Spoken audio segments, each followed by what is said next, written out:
wawili. Wewe pia hivi Pili alikuwa yazungumzia ukweli? Ule Woni? Na anafanya nini pale na Patel? Hata mimi nashangaa. Usherekee kwa kuja kwa Sitara. My daughter. My daughter. You've just made it on time for the Big Mind Show.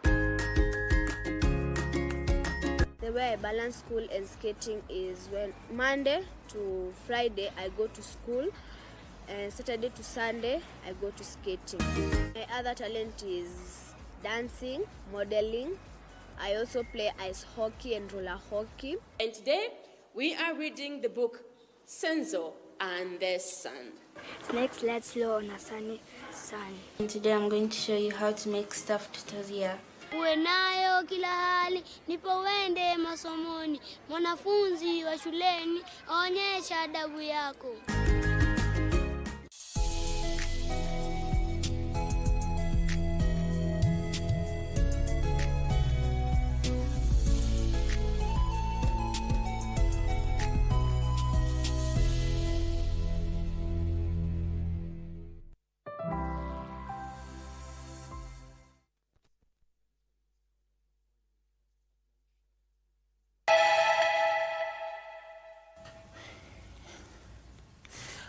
Hayawi huwa. Once again tumefikia Thursday, Entertainment Thursday, where we say every Thursday is the new Friday right here on Good Morning Kenya.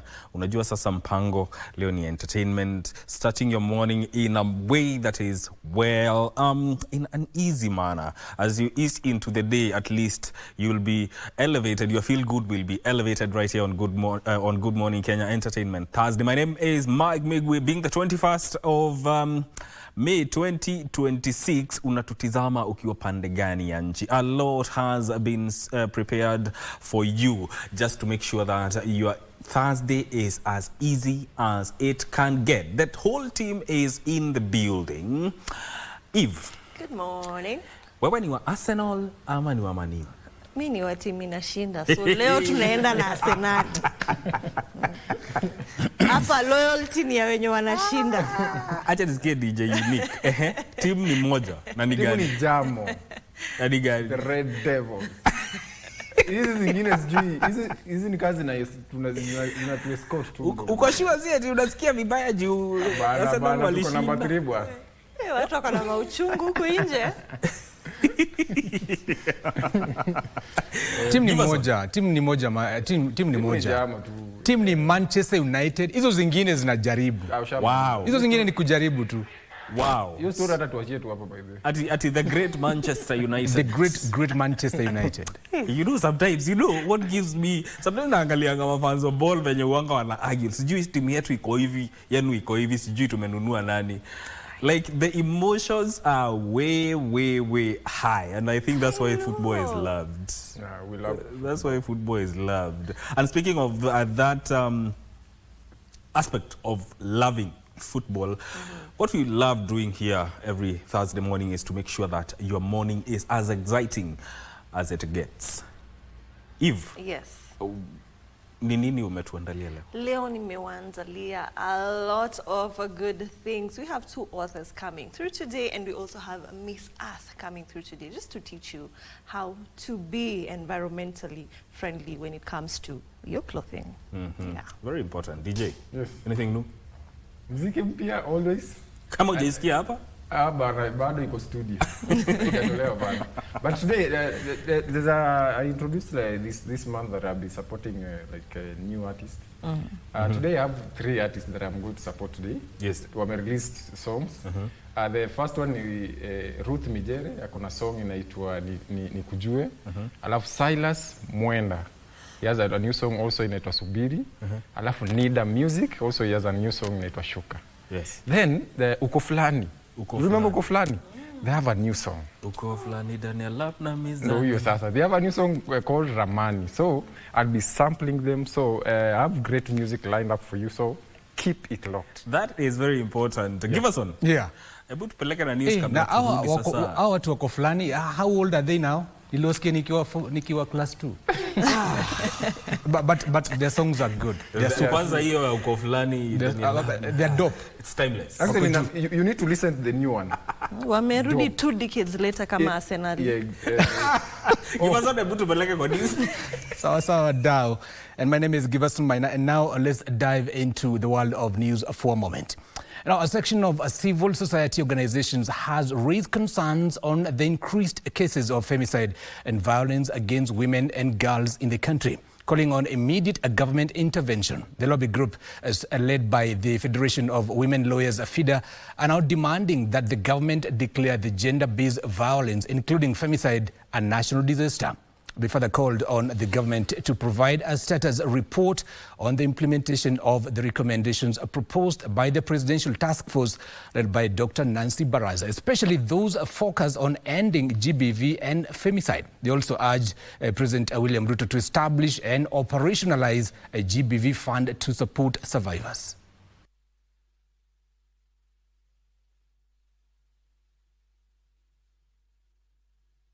Femicide and violence against women and girls in Kenya has reached a crisis level and requires immediate action from the national and from national interventions. We cannot stand by and watch as women and girls continue to suffer such violence. We are deeply troubled by the daily reports of women being killed in very horrific ways in our country. Some have been assaulted, some have been murdered, some attacked with corrosive chemicals, others dismembered, and some bodies discarded without dignity. Reports from Amnesty Kenya International, that is in April 2026, show that at least 8 femicide cases are reported each week.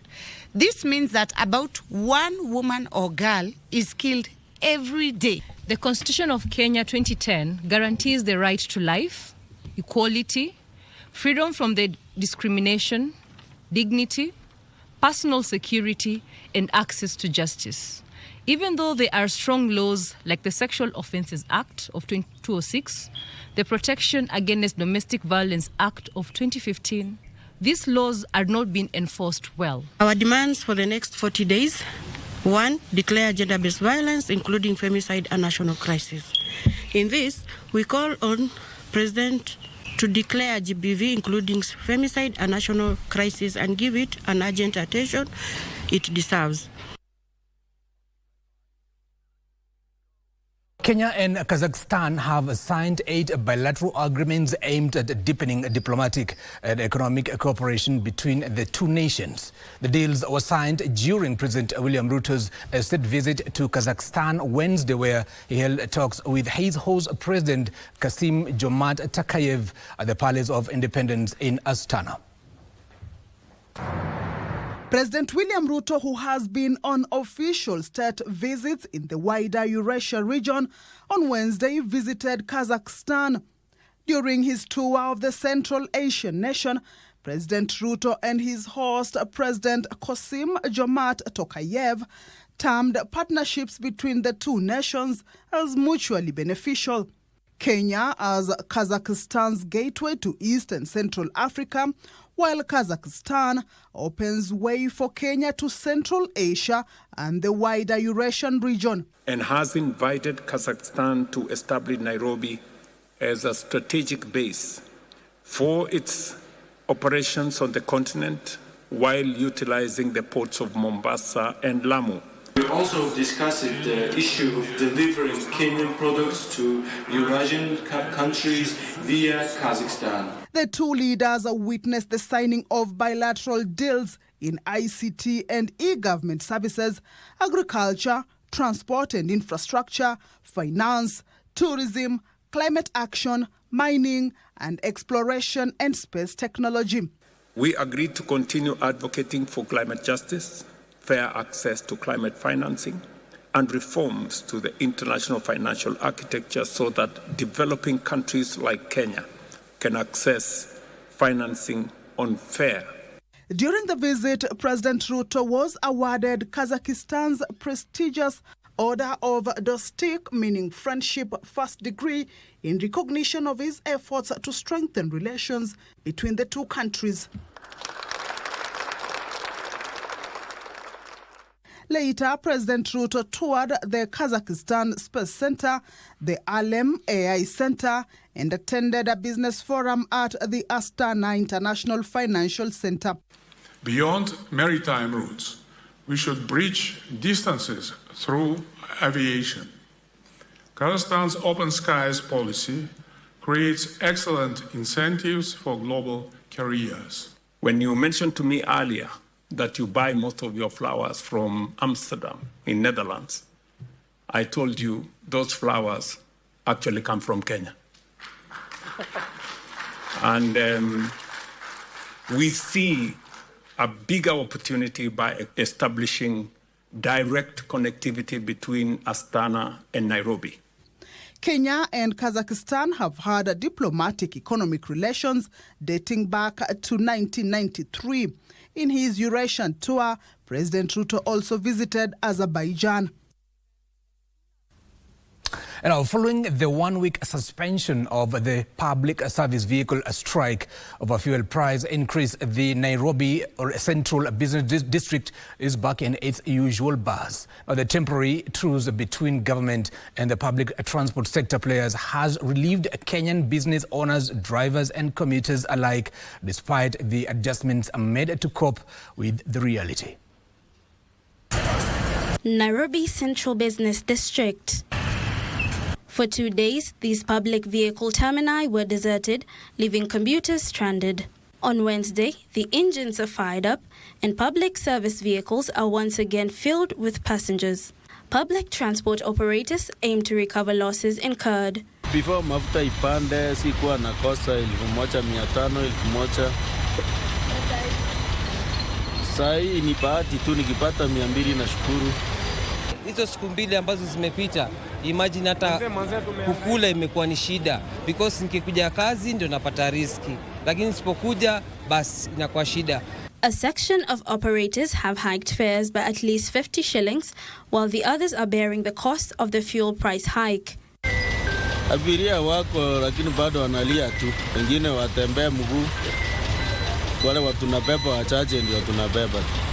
Unapata unaenda distance refu sana na ni ile tu fare. So mgomo haijatusaidia pale popote ile. Clients wamenipotoka wengi sana. Kwa hizo siku mbili, unajua hasa kama si kwa hizo siku mbili, unajua kuna watu tena wa stima. Sasa ndo unajua au pia wanakuja kutunyakua bado. The repercussions of the recent changes in fuel prices have hit more than the transport sector. Kama duka hii tumesimama mbele yake, inakuwa na wateja wengi sana, lakini hata saizi ukiangalia hata kuna customer mmoja anapatikana hapa ndani. Hatujaweza hit the target ya kulipa hiyo rent. Pia wakazi wetu hatujaweza kuwalipa, bado tutawalipa na bado watatukuwa kazi. Tutagoja hiyo wiki moja walisema ama siku 7. Kama watasikizana ni sawa, kama watasikizana tutajua vile kutaenda. As the days count down to the ultimatum issued by the PSV and other transport operators, the stakes remain high.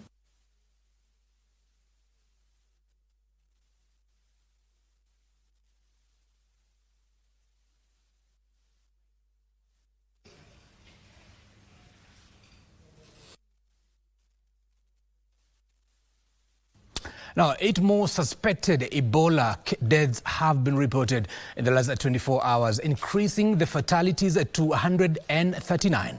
According to World Health Organization, 600 suspected cases have also been recorded. WHO Chief Dr. Tedros Adhanom Ghebreyesus on Wednesday said 51 cases have been confirmed in the Democratic Republic of Congo and 2 in Uganda. Speaking to journalists in Geneva, World Health Organization Director General Dr. Tedros Adhanom Ghebreyesus said the 51 cases confirmed in Democratic Republic of Congo are in its eastern Ituri province, the epicenter of the outbreak, and the North Kivu province. Of the 2 cases confirmed in Uganda's capital, Kampala, 1 has succumbed. The first known case of the new Bundibugyo Ebola strain was a nurse who developed symptoms, among them fever, muscle pain, fatigue, headache and sore throat, and died on April 24, 2026 in Ituri's provisional capital, Bunia. 4 areas in Ituri, among them Mongwalu, Bunia, Rwampara and Nyakunde, have been affected by the outbreak. Health experts say there's no approved vaccine for the current strain, but experimental ones are in development.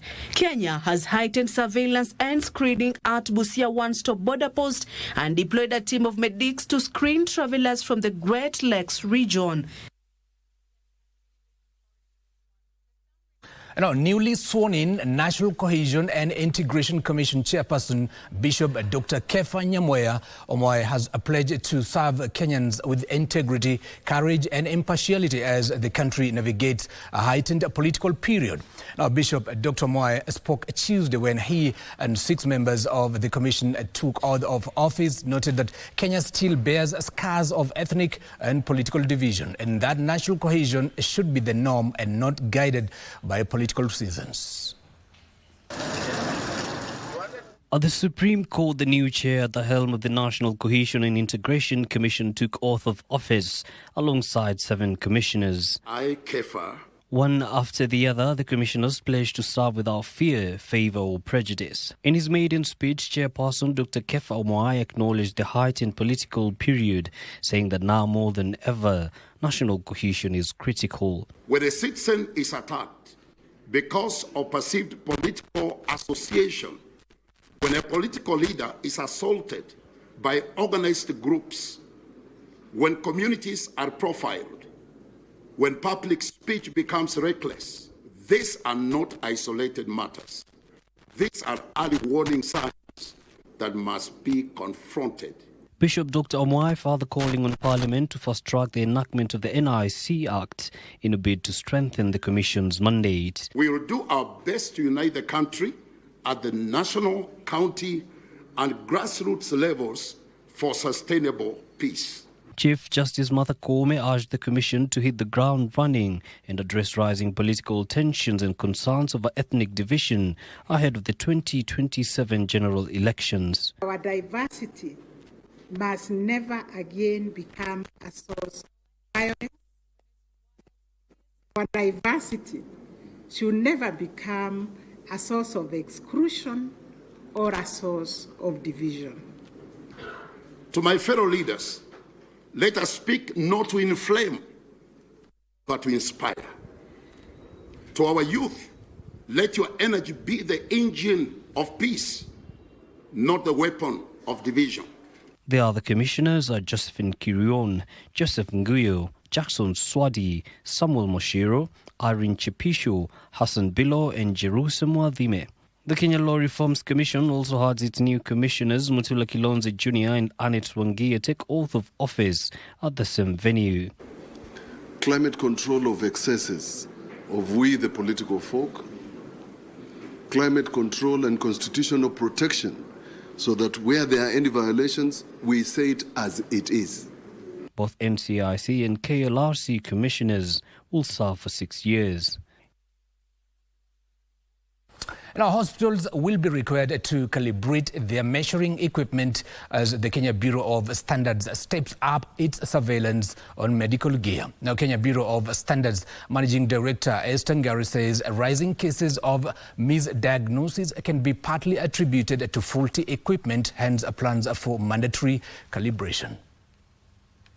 A report by the Kenya National Union of Medical Laboratory Officers indicates that 3 out of 10 people seeking medical attention are misdiagnosed, with documented cases averaging 2,400 annually. The Kenya Bureau of Standards say the high numbers are due to faulty medical equipment. Kenya Bureau of Standards Managing Director Esther Ngari says a handful of medical facilities have the measurement certification, with the majority yet to calibrate their medical equipment. We want to make sure that for protection of the consumers, that the equipment which are used in our hospitals, it becomes a requirement that every medical facility calibrates its equipment. The standards body is rolling out a public sensitization as it steps up surveillance efforts. You are tested for temperature and you are told you have fever, and yet it is the machine that has been used, the equipment that has been used to check your body temperature that is not calibrated, and therefore it gives the wrong readings. If you are sick, a doctor will come to you. First, will measure your pressure and will measure your temperature. There's some pressure, if you go beyond, you can't survive. So whatever is measuring that pressure, it must be well calibrated. They were speaking during the celebration of Metrology Day, where traders and investors were encouraged to invest in quality and modern measuring equipment to conform with international standards. For our products to find market out there, for our products to be accepted by other jurisdictions, we must enforce and ensure standards. Now let's get sporty for a moment. The Kenya Lionesses head coach Simon Odongo has named a formidable squad ahead of the 2026 Rugby Africa Cup Performance Division set to start this Saturday at the RFUA grounds. The one-week tournament will feature host Kenya defending champions South Africa, Uganda and Madagascar, who are expected in the country by tomorrow. The squad will be co-captained by Natasha Emali and Judith Auma as the Lionesses seek to go one better after finishing second in the previous audition. Training started earlier this year. That means we had a lot of time to build and gel as a team. Another chance for us to fly the flag high for Kenya, and we'll be hosting the rest of Africa here. South Africa coming, who are the defending champions, our neighbors Uganda and Madagascar. So it has been a competitive period. We started our preparations 4 months ago. The forwards will be led by experienced Sheila Chajira, Naomi Amunguni, Naito Tuoma, Naomi Muhaji, who will be joined by, among others, Jen Chanya, Jacinta Musukari, Sheila Wekesa, Valentine Otieno, and Nelly Chikobe. The backs named in the squad also have world experience, led by top try scorer Janet Okello, backed by Judith Auma, Edith Nariaka, Maureen Muritu, Faith Livoy, Janet Okello, Sinaida Mokaya, Stella Wafula, and the reliable Freshia Odwor, with the youngsters Yvette Okage also back from injury. We are well prepared. We are just from the camp yesterday, and I think we are very ready to the task ahead of us. We tried our best to enable them to start training early because we know preparations and just them being able to gel as a team is very important in their performance. Kenya will open its campaign against Uganda on Saturday, 23rd of May, before facing Madagascar 4 days later. They will face defending champion South Africa on the 31st of May. And now finally, Aston Villa has won the UEFA Europa League title after defeating a German side, SC Freiburg, 3-0 in a match that was played in Istanbul, and the match took place at Besiktas Park. The historic victory ended the club's 30-year major trophy drought and marked their first continental title in 44 years. And now that's where we end on his coverage for now. But the show continues on the other side with Mike and Eve. But before that, we take a very short commercial break.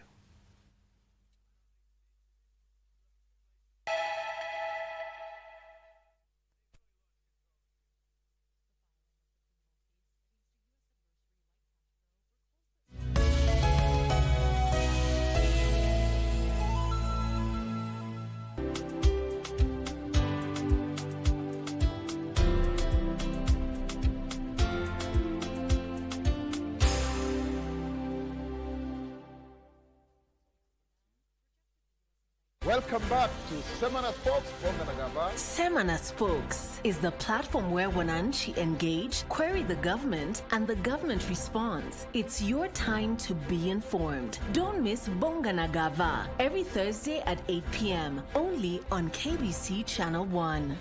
Semana Spokes.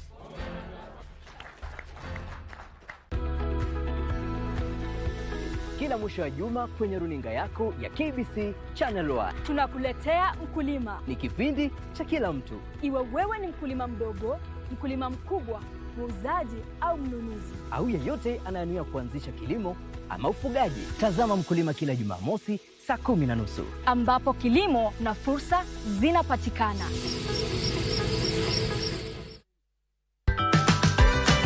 Waswahili siku zote wasema fumbo mfumbie mjinga, mwerevu atalifumbua. Wewe hata ukiniangalia ni wewe ninaambia. Wanaume wa siku hizi wabadilika kama nguo, wabadilika kama viatu, kama ufagio umezeeka. Utapata kama venye teknolojia saa hii imesambaa kila mahali. Utapata vijana baada ya kuingia kwenye simu zao wanaenda kwa hizo simu zao, na kuna filamu huko hadi zenye hazivutii. Maajabu na miujiza.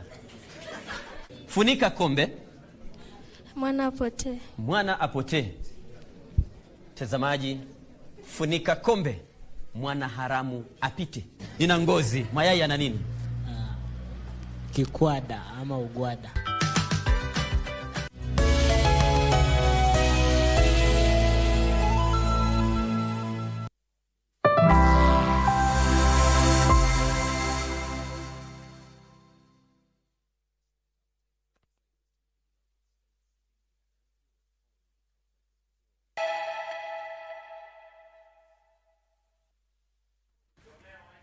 Welcome back to Good Morning Kenya. My name is Mike Migwe. Time now for Future Voices, and today I want us to take a different direction. Now, we are going to talk about matters that pertain to education. How can we educate the next generation? But then again, we need to address the education gender disparities that are there. Now, according to a survey carried out by Usawa Agenda, as a country, when you look at the girl child, they are still struggling to access quality education as opposed to their male counterparts. And then again, when you look at it, the report reveals that there are, in as far as we have more girls joining secondary schools, they still grapple with some challenges when it comes to inadequate infrastructure, matters of leadership, staffing, sanitation, and so many more challenges within their schools. So when you look at those findings, they do underscore the need for targeted policies that address these issues, especially when it comes to structural biases and the idea to improve an inclusive infrastructure. So that is how the direction of this conversation is going to go. And for that, I'm joined by Dr. Emmanuel Manyasa, who is the Executive Director, Usawa Agenda. Karibu sana. Thank you. And also Claudia Lagat, who is a policy engagement at Usawa Agenda. Karibu sana. Thank you for having us. Karibu sana. Let's get into this conversation right away. The Usawa Agenda 2026 report, and I'll start with you, Daktari. It brings out complex issues, complex realities, beyond what anyone would say is a girl child versus boy child narrative. Are we seeing a shift and in how there are overlapping inequalities in education that affect boys differently than they affect girls when we talk about access to education, the quality of education, and even the school environment? Thank you for having us, Mike. You know, the issues of gender equality in education are complex. They're not straightforward the way sometimes numbers tend to portray them. For instance, if you look at enrollment at the primary school level, we have more girls enrolled in school than boys. That is now the reality. When you look at performance, again, in learning outcomes at the primary school level, again, we have girls outperforming boys. Yes. But that is not the most important aspect. The most important aspect of education is what do we then finally get out of education? And when we start to look at what do we get out of education, which means what do we have at higher levels of education as we go through, you start to see that there are disparities at higher levels. Disparities in the sense that girls do not have as good environment to learn in compared to boys at secondary school level, in the sense that you start to find that boys' schools are better equipped. Boys' schools, boys have more role models at those higher levels in terms of more teachers being male as you go up the ladder. When you're in primary school, majority of the teachers are actually female, up to 58%. As you go to junior school, that percentage falls to 51%. And when you're in secondary school, senior school now, that percentage goes down to 43%. So it tells you that the outcome of education starts to shift in favor of the boy child again at much higher levels. Yes. Claudia, if we are seeing both higher female enrollment and rising male disengagement when it comes to education, what does this mean for the current education policy design in the country right now? Yeah, thank you, Mike, for that particular question. Because as is our agenda, we believe that we envision an education system that is just. That means all the children get into the education system regardless of their background. And education becomes an equalizer where all the children benefit from quality education. Where regardless of the background you're coming from or within the nature of disability, the education system is able to accord you that quality education for you to thrive in life. There is the education's gender policy, which highlights a number of things in terms of gender-related issues, in terms of considering access to both genders, in terms of school leadership, ensuring that there's gender parity in that front, and also in terms of having equitable resources. So the essence of having data like from the gender report by Usawa Agenda is to actually show where the gaps are and what needs urgent intervention. In the country, we've made a lot of progress in investing in education, but data continue to show that there are areas that need to be prioritized so that all the children get quality education. As Emmanuel has already alluded to the gaps that are there between boys and girls schools. Because, Dr. now girls account for about 55% of secondary school enrollment compared to 45% of boys. On the surface, this kind of suggests progress. But then again, how should we correctly interpret this data? So when you look at enrollment numbers, first of all, we need to appreciate that in the population of called Kenya, there is still a slightly higher percentage of the female gender compared to the male. When you go through primary school levels, again you see if you factor in margins of error, the enrollment could be at par. The same as the secondary school. When you start to look at the performance in terms of the results that we get out of the school, you see better performance for girls in primary. You start to see better performance for boys in secondary school. And we start to ask the question, the country, for instance, is moving towards STEM right now as a policy. You look at the gender of the STEM teachers and you see that majority of them are male. What does that start to tell the girl child as they move up the ladder? That STEM is actually for men. And actually in some of the schools, teachers will tell you, this is a male subject. And that starts to impact the value that these girls will get out of school.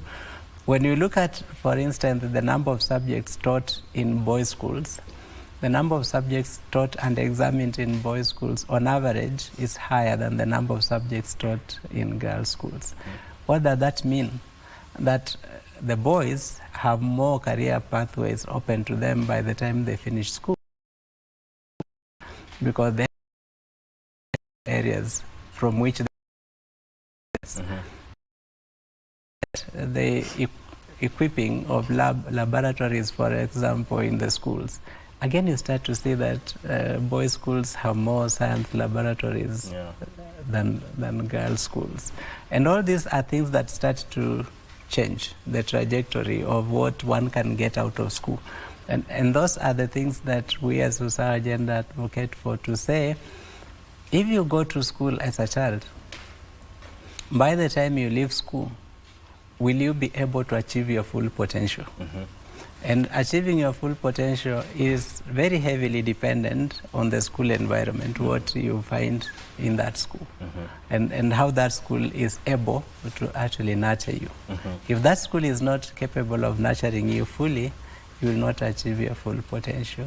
And so some of those issues then start to arise. We're still planning to do research beyond the learning outcomes and start to look at life outcomes and ask, when we have 10 young graduates, male, female, having come out of the entire education system, completed the cycle, what are their life opportunities? Do they get into the labor market on the same salary scale? Do they progress equally?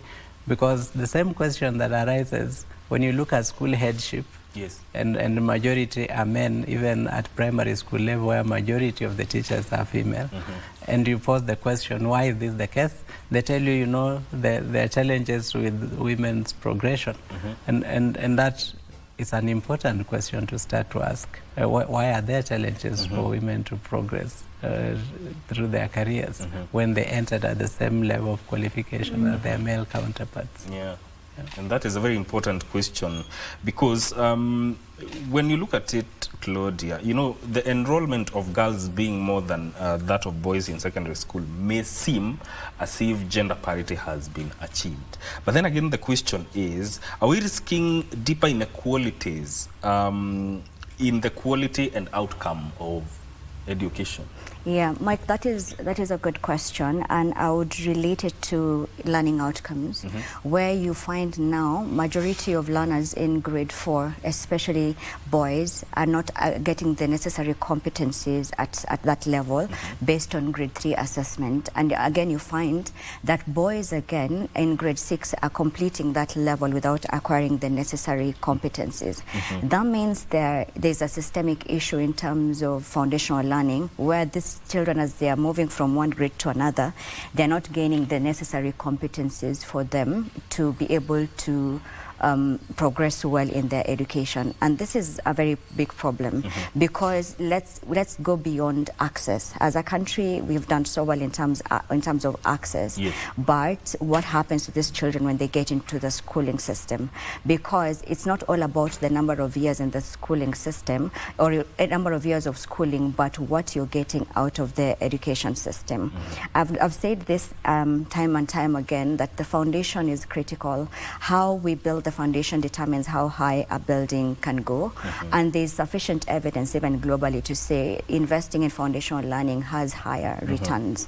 So I think it's important for us to ensure that both children, both boys and girls, are well-founded or well-grounded at the pre-primary level. All of them get to school and get quality education at that level for them to benefit from it and become, thrive in their lives after school. Yes, and when you look at the existing policies, Claudia, to what extent are they focused on historical gender gaps rather than today's more complex and shifting realities when it comes to learning?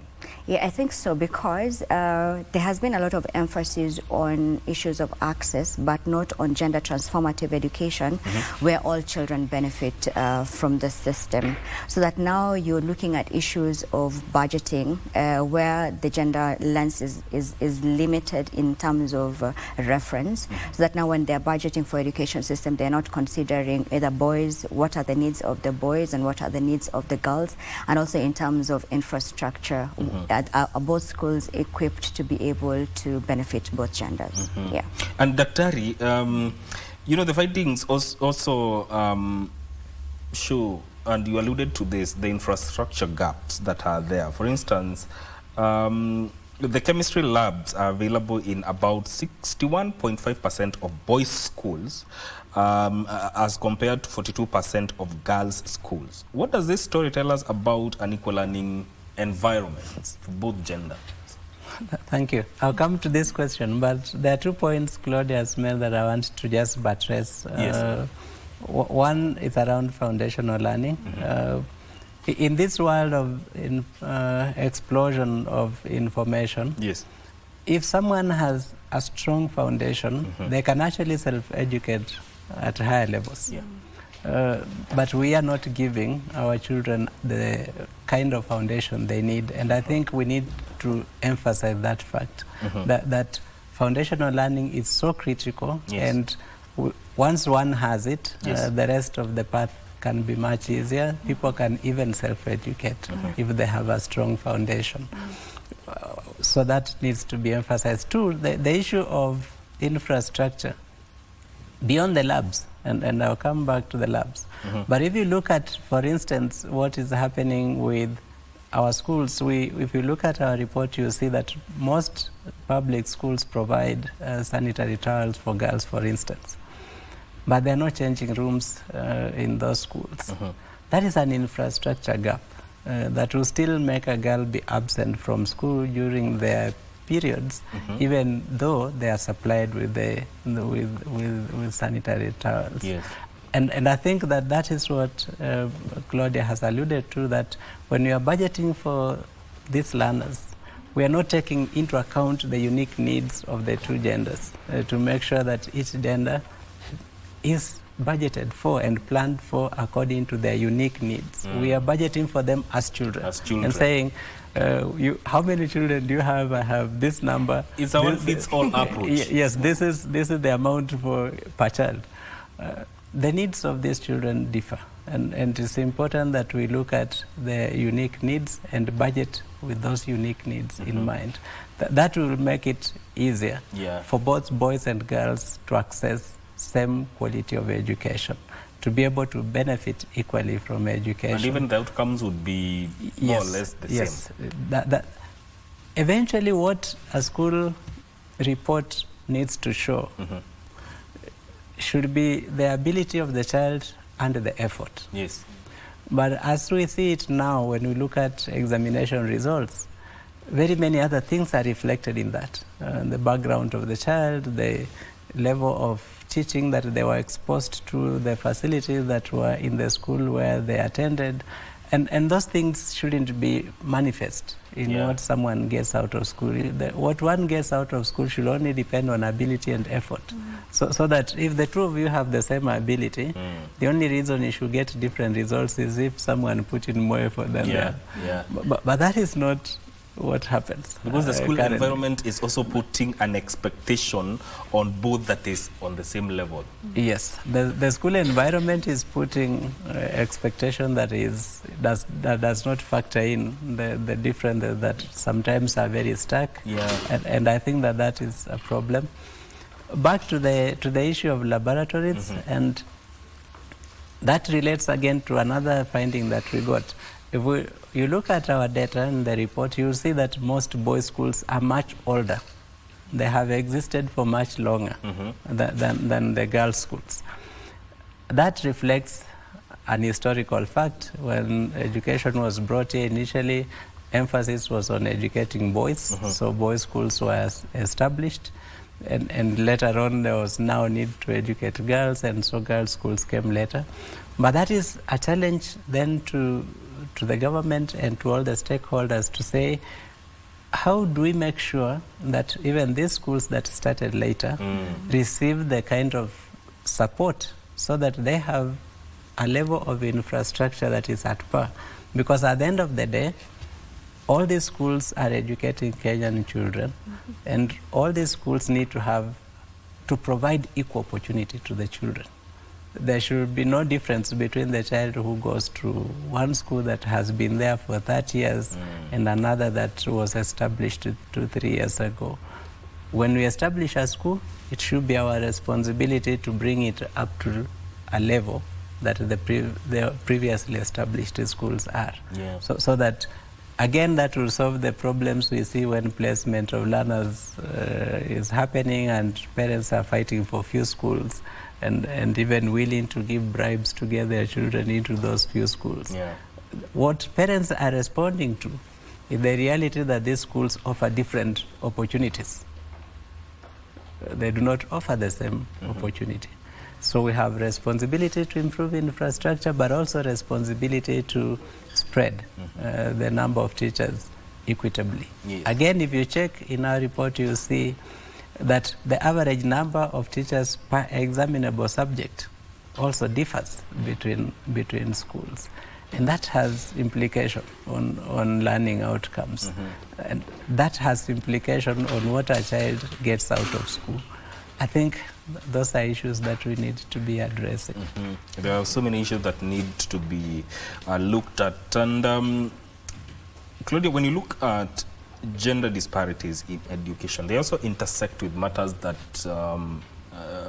they intersect with matters of poverty, disability, geography, and even in areas, the ASAL areas. When you look at policy, should policy increasingly shift from a gender-only lens to a broader inequality angle that includes even a good look at susceptibility framework? I agree with that, Mike, and that is the essence of education justice, having policies that have the lens of education justice. That means even a child with disability is able to benefit from the system of education offered in different countries.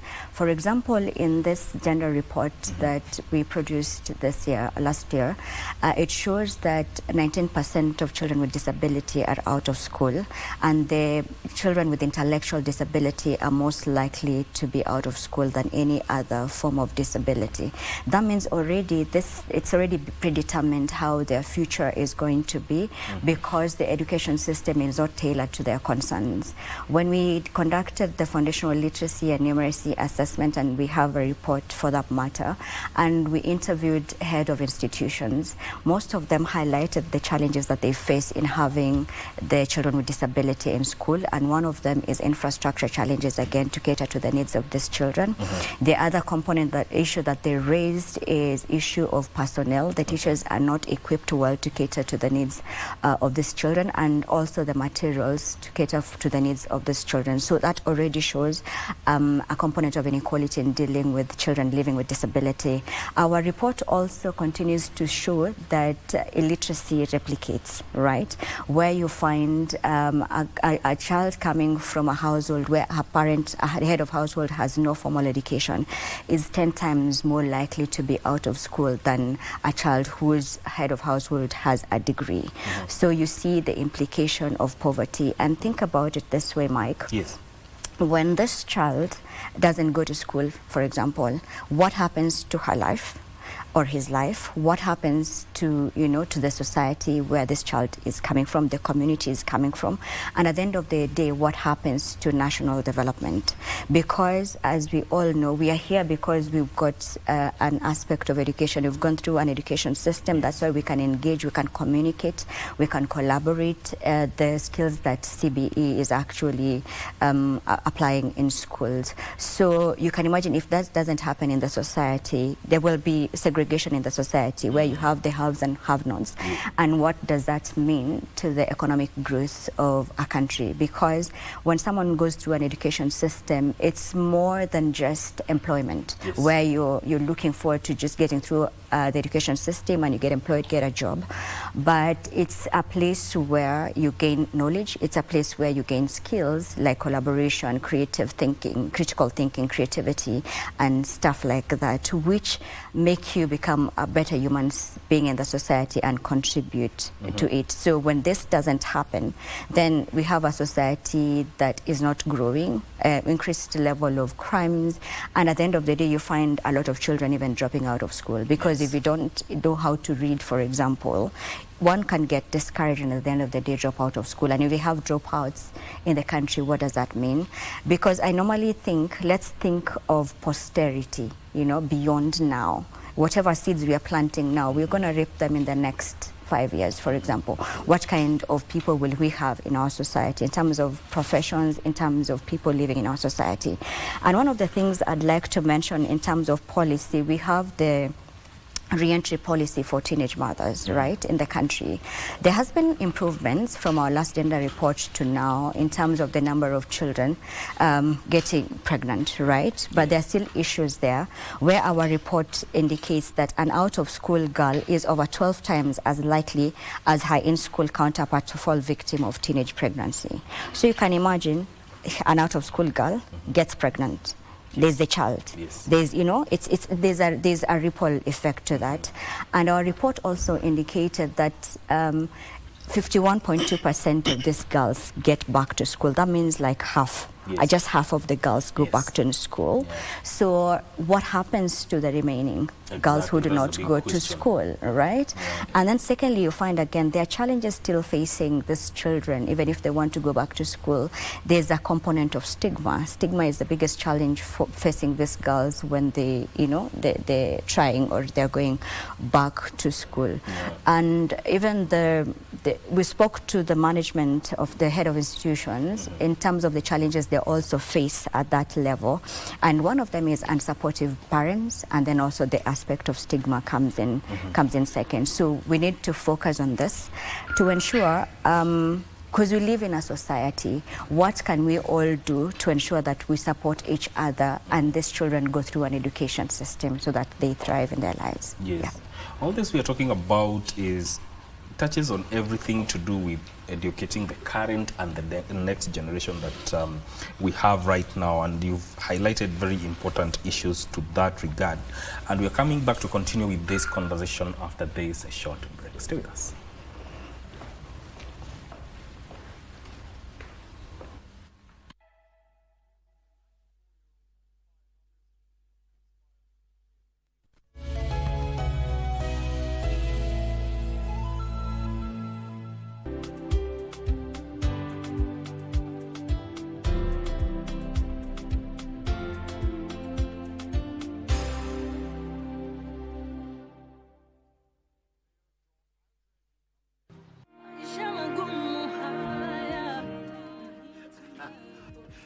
Hebu fikirie environment kama hii hapa Western Kenya. Eti mtu atatoka hapa aende Nairobi kusoma university to conquer the world. Mimi Andrew nitahakikisha hiyo ndoto imezimwa.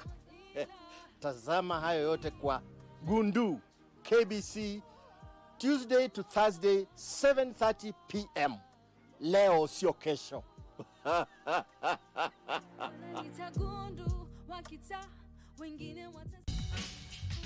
He was gliding down the street on his skateboard when he fell and in a moment was somewhere beyond this world. What he saw didn't just surprise him, it shook him to his core. Like a hand right out of a glove, I found myself looking down at my own body, but it wasn't me. The good news of the world is Jesus Christ, right? Yeah. And it's hard to talk to people about that. But you bring out a soccer ball and you do some clinics and you bring out some food and, you know. And I said, what will happen to the children? She said, we have no other place to go, and therefore they'll be returned to the streets. Wewe ukazichukua ukaenda ukazibadilisha namba na ukaanza kuziuza. Ndio liibiwa? Mimi bado ibiwa ndugu. Kijana yako alikwambia liibiwa na nani? Ngo yele sikuwa na pen. Na hii pen. Pen apiko. Ndio tukapata wewe anatengeneza number plate, anabadilisha, anauza. Tembea polepole na mwendo wa haste ukienda nyumbani. How can pikipiki swim like a fish? Ilienda kwa mtu ikaenda ikiduguruma tu. Mzee, mimi ndio nilisema mvua inyeshe wakati ile uko kwa barabara. Si wewe ulisema kwani wewe ni nyesaye, ubenyesaye wala mbuli. Waswahili siku zote wasema fumbo mfumbie mjinga, mwerevu atalifumbua. Wewe hata ukiniangalia ni wewe ninaambia. Wanaume wa siku hizi wabadilika kama nguo, wabadilika kama viatu, kama ufagio umezeeka. Utapata kama venye teknolojia sasa hii imesambaa kila mahali. Utapata vijana baada ya kuingia kwenye simu zao wanaenda kwa hizo simu zao, na kuna filamu huko hadi zenye hazivutii. Maajabu na miujiza. Funika kombe, mwana apotee. Mwana apotee. Tazamaji, funika kombe, mwana haramu apite. Nina ngozi, mayai yana nini? Kikwada ama ugwada.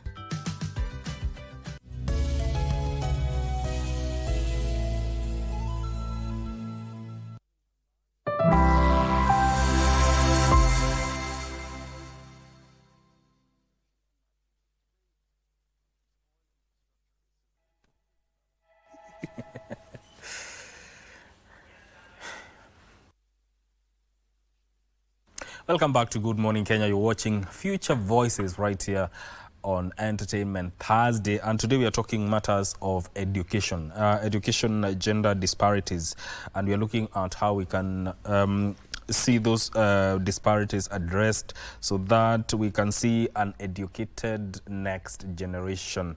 Daktari, still on the report, it highlights about 5.1% of boys are out of school compared to 4.3% of girls. Question is this an emerging structural shift in education participation for both genders?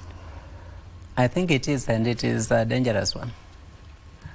Why is it dangerous? Because when you're talking about educating the next generation, we've just seen that is only possible by educating the current generation. Yes.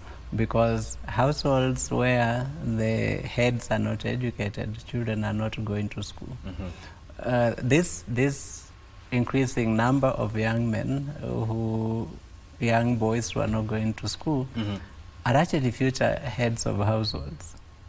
And if they're going to be heads of households, going by what we can see now, it means their children are going to be likely not going to school.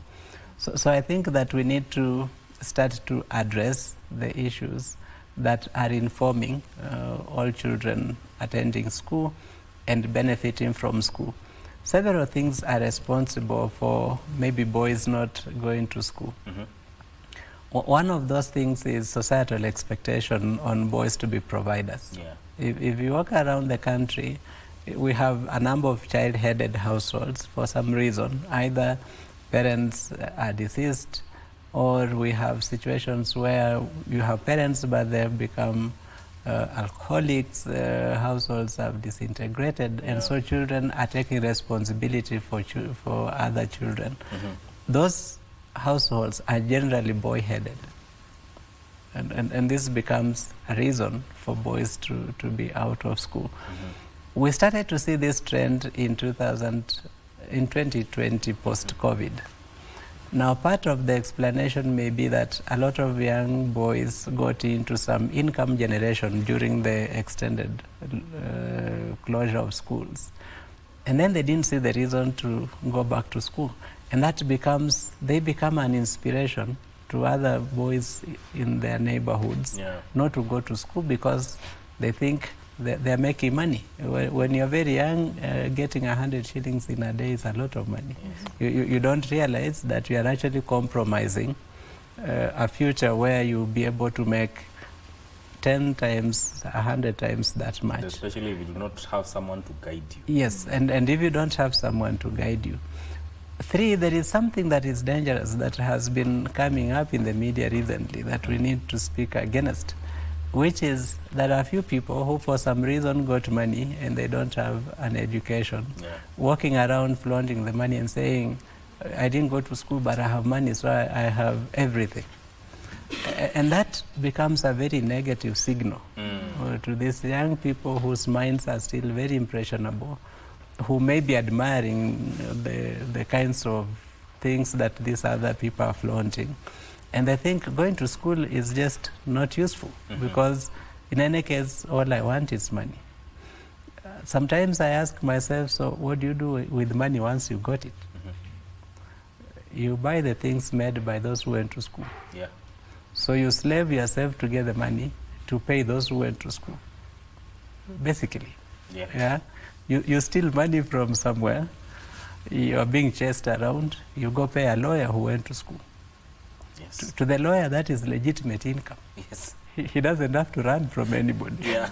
And for you who call yourself whatever, and you made this money through whatever means, you're running from your own shadow. And eventually just paying those who went to school. So we need to communicate this clearly to young people, that at the end of the day, education is very important, more important than many of the things that may be diverting their attention this early. And that is an impact even social media is contributing to, because left, right, and center, you see people talking about how they are making money, yet they did not go to school. I think that is how even it's influencing perception of young ones towards education, that I do not need to go to school to make money. But at the end of the day, education is very important. Claudia, when you look at the report, in matters of leadership gaps, women make up about 41.8% of teachers, but only 33% of principals, and around 15.7% of board of management chairs. Do you think that we need policy changes that address this leadership imbalance? Thank you, Mike. I think first, to begin with, let's implement the policies there, where there should be consideration in terms of gender parity in positions of leadership and governance. So for me, I feel like it's not an issue of creating or coming up with another policy. It's an issue of implementing what is already there. From our findings, you find that even in girls' schools, in terms of board of management, you find a higher percentage in girls' schools are male. You find 31% of the board members are female, yet it's a girls' school. So I think it's an issue of the agencies responsible for deployment of teachers and issues of leadership to ensure that there's gender parity, because when there are women teaching but are not occupying the position of leadership, what are we telling the next generation? That you see, men are the ones who can lead, but women cannot. So I think it's time to implement those policies to ensure that, you know, both male and women and females. Why are you falling short in terms of implementing these policies? I think for me it's an issue of accountability. People in positions of leadership or the people responsible to implement the policies are not doing what it's supposed to be done. Yeah. For example, if an agency like Teacher Service Commission is responsible for, you know, teachers in different schools, when it comes to employment opportunities, how do we consider the gender lens in terms of postings, in terms of promotions as well? Daktari, how much of what we call gender disparity is actually shaped by poverty, community expectations, as well as household realities, rather than school systems alone? I think that most of it is actually shaped by societal expectations, because we have spoken to the Teacher Service Commission, and they have given some of the challenges they face in terms of promoting female teachers to leadership. And I remember in the last conversation we had when we were releasing the report, we were told, like here in Nairobi, for instance, the women who are teaching in Nairobi are married to men who work in Nairobi. And so you want to promote her to make her head teacher, and there's no vacancy in Nairobi, and you tell her you go to Machakos or Kajiado, and she tells you, never ever. I'm not going to break my family because of becoming a head. Yeah. So they explained that, and sometimes those challenges are there. But when you look at board composition, appointment of board members, that has no such a challenge. Yeah. And yet 85% of board chairs are men. I serve on a board of a girls' school, and the chair of that board is a man. Is a man. Yeah. And sometimes I ask myself, so we have a chief justice who is female. And yet schools that have produced such a senior women in this country still cannot produce a woman to chair their own board of management. That is we still have to appoint a man to chair that. And why it's all that? Because these positions are political. And our society politically remains patriarchal. They believe that the communities will align behind their sons rather than their daughters. So whoever is making appointments is looking for political acceptance and support, and is going to appoint sons from each of these places rather than appoint daughters. Yeah. And I think that is the problem that we haven't confronted. The community expectation. Yeah. Now, and when you look at infrastructure and policy, Claudia, how much influence do teachers and classroom policies, practices have in shaping a learner's confidence in as far as learning is concerned? Because a learner's confidence will automatically, in a way, affect how they go for their aspirations. Yeah, Mike, I'd like to talk about you look at the education system in totality, right? From cradle to the time they leave the school system. Yeah. And now we're implementing the competency-based education, which is more practical. That means it's leaning towards practical skills. You find that the children move from, they have an assessment at grade 3, they have an assessment at grade 6, and then they're expected now to choose the pathways as they are going to senior school. So if you find, for example, if these children are not exposed to, for example, STEM-related subjects and the laboratories, for example, at junior school, how are we preparing them for the pathways in senior school? That means already we are exposing these children to weak foundation, which will affect their outcomes in senior school. So this is it is a critical component to consider in terms of infrastructure to ensure that they get the necessary practical skills that they need to advance their education. Yeah. Because that is very important. And when you look at representation or in leadership, Daktari, how important is that representation in leadership, especially when it comes to shaping mentorship, policy, and the way resources are distributed within learning institutions? You know, there is a statement that I do not know whom to attribute to, but it says, you can't, let me try to remember it the way it is said. You know, there's nothing for us without us. So you can't have a group of men making decisions and then believe that they will think adequately about what the women's needs are in that context. You need both genders represented for both genders' interests to be factored in decision making. And that is one of the challenges that we are throwing to the key actors.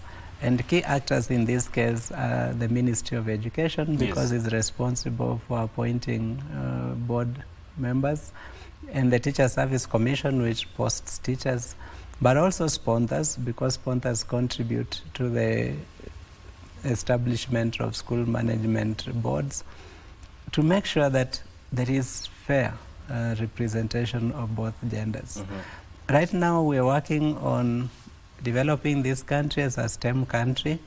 Let us make sure that all our children, male and female, have access to what is required to enable them pursue their STEM ambition.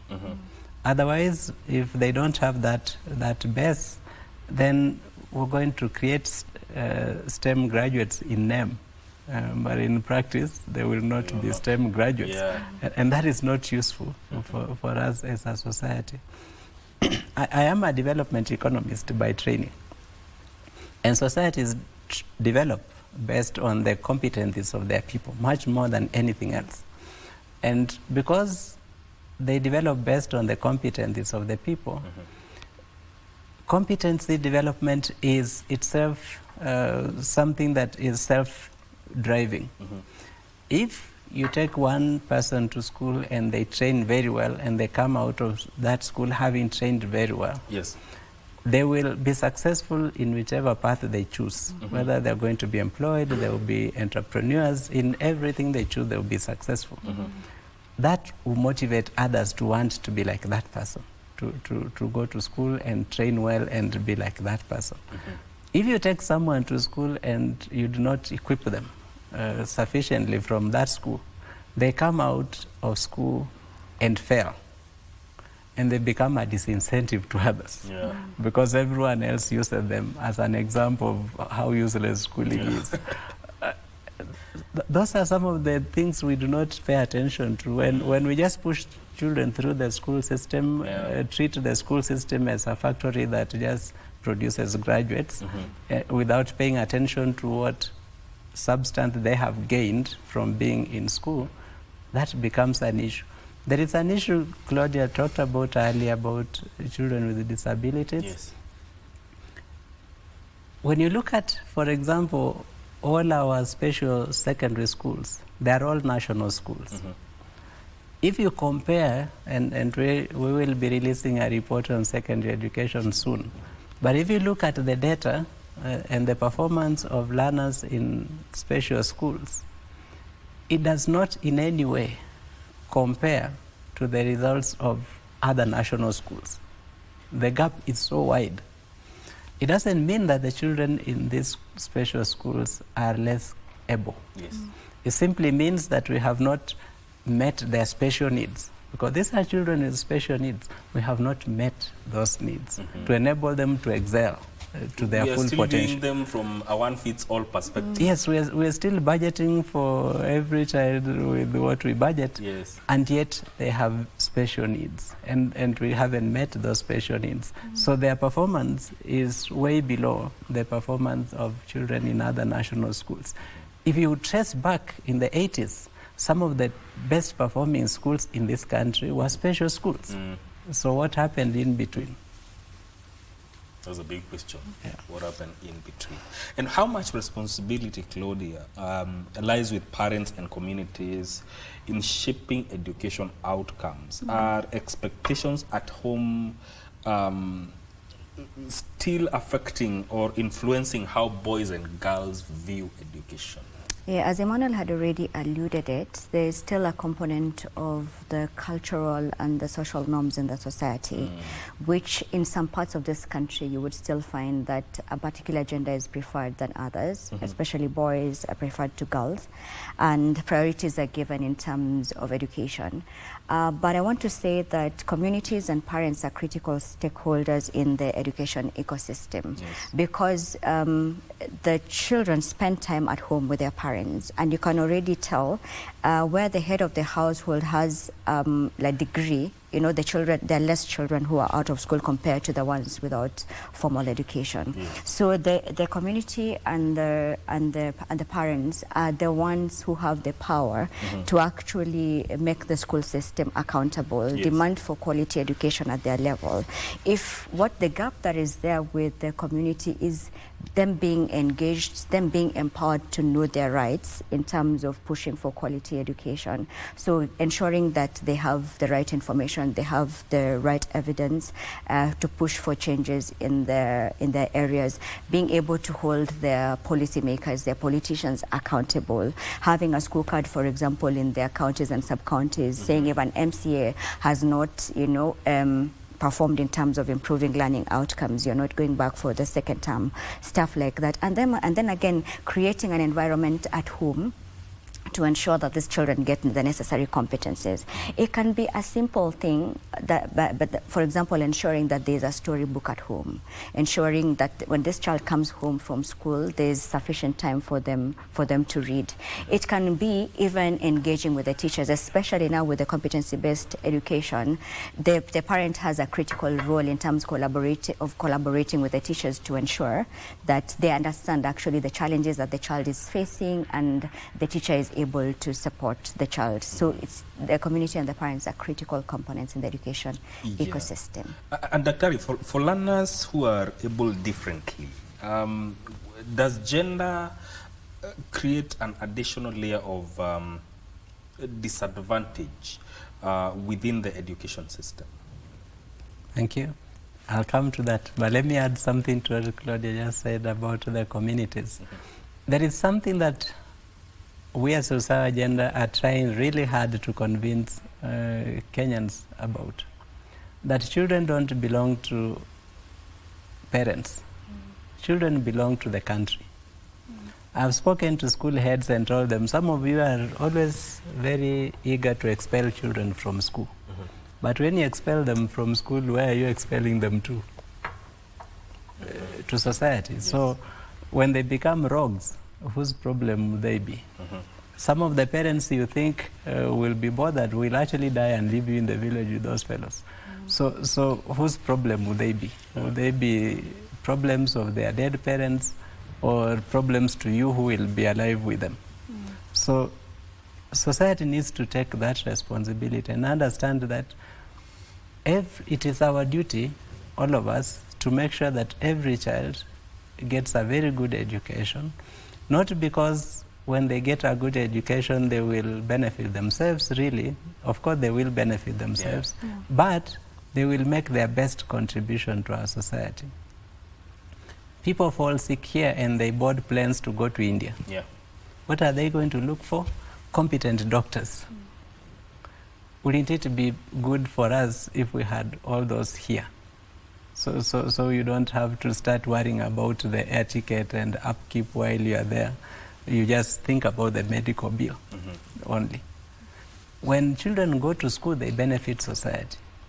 When they don't go to school, they potentially hurt. They become a potential threat to the same society. So we need to understand that.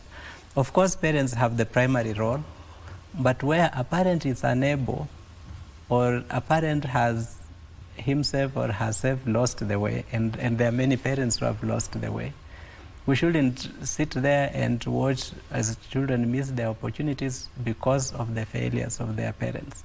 Because eventually that will become our collective failure as a society, and it will undermine our prosperity aspirations. So I think that is something every one of us needs to get clearly. And related to that is the fact that a lot of parents who have money are trying to use education as something that they can privatize and create advantage for their children. Let us just enable every child to achieve their best, rather than saying, let mine achieve better than this other one. Because IQ is not gotten in school, is innate, and smarter people, if you don't educate them, they will undermine the less smart ones that you have educated, and society will not progress at the end of the day. So I think that we need to understand that fact. Back to the question that you raised, I think there are very many intersections. In this report, for instance, we highlighted the learning outcomes and enrollment levels in refugee camps. And you see that children in refugee camps, actually in refugee camps now there are way more girls out of school compared to boys, unlike in the rest of the country where we have more boys out of school. In refugee camps it is opposite. In our society generally, more children are out of school in female-headed households. In refugee camps, more children are out of school in male-headed households. There is a difference when you now look at the situation in the refugee camps. For disability, when it intersects with gender and intersects with low incomes in the households, it becomes almost an insurmountable challenge for many of these children. And consequences of that, children are married off because a household needs to survive, and the only way to survive is to marry off an underage child so that they can get something to live off. Consequence of that is children end up in teenage pregnancy because the household cannot provide certain basics. Some rogues in the village who can give the girl sanitary towel, who can give the girl something else, exploit them, and they start to be that problem again. So many intersections that are causing problems in our education system. Yes. Our closing, your closing remarks, the way forward, each 30 seconds each. I'll start with you. Yeah, one of the things that we need to do as a country is what I had said earlier on, budgeting from a gender lens, and then ensuring all our schools can afford our children quality education. For example, if you're looking at secondary school, senior schools, for example, from cluster 1 to 4, let's have all the facilities that are required, teachers and everything that the children require, so that there's no scramble for these big schools and the cluster 4 schools are not considered. So let's ensure all our schools are equipped, and lastly, let the community take responsibility of our children. Let's support each other to ensure there's no child out of school and they get through the education system and thrive in their lives. Yes, Dr. Let's focus on quality. At the moment, we have focused on getting our children into school. That we call a necessary but not sufficient condition. Getting children into school is a necessary condition, but it's not sufficient. And what is sufficient is making sure those who go to school get value out of school, and that will motivate every other child to go to school. That is how in the old days people walked long distances to go to school, because they were kind of guaranteed that if you finished that journey, there was something good awaiting you. We need to make sure there is quality education in all our institutions of learning.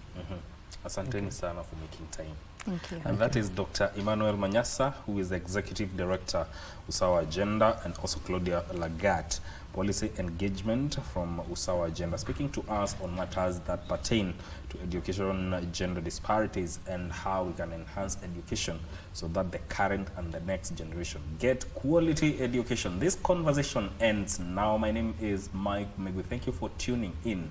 Entertainment Thursday starts up next with Eve Nyaga. Stay with us.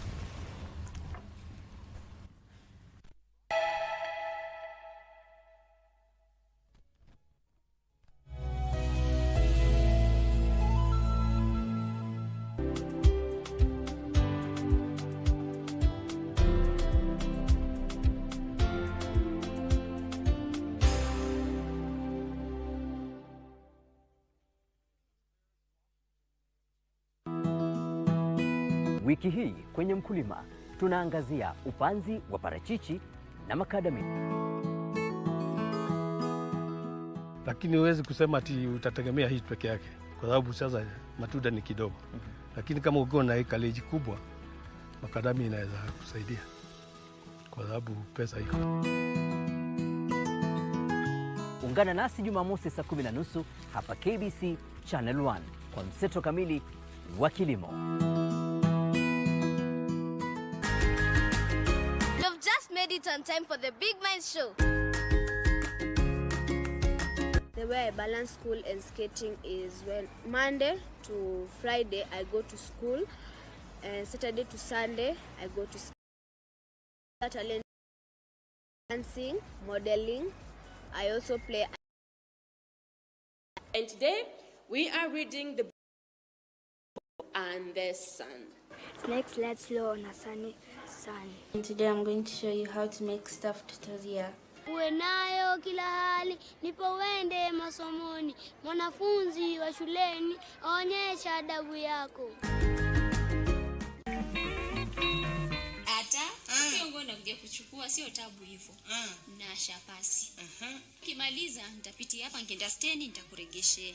Sitakuchoma. Hapa ni mkono wapata moto makerekani. Haya pasi hiyo, lakini hala pasi yenyewe si yangu. Utumie ukimaliza tu niregeshe. Toke kule ninatoka mwenyewe na haraka zangu, ninakuja kuchukua changu. Leo waje kuniambia changu hakiko, changu ninakukabidhi wewe. Leo kiko nyumba ya pili. Wewe ulipata mahari ya kumuoa Amina ukashindwa kununua pasi. Kama imevunjika mkono ukimwomba msamahani, huo mkono utawekwa binadamu. Sasa si pasi mpya itanunuliwa. Wewe wajua pasi hakuna.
promised a lifetime.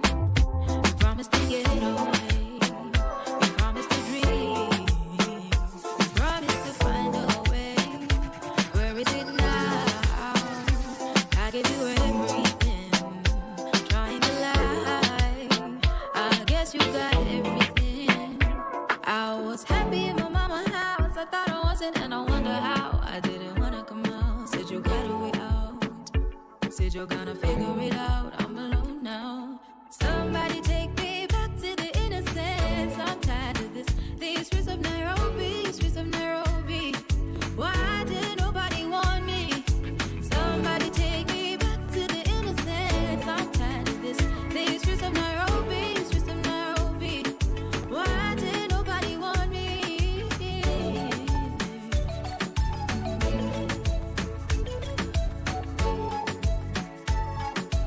These streets of Nairobi.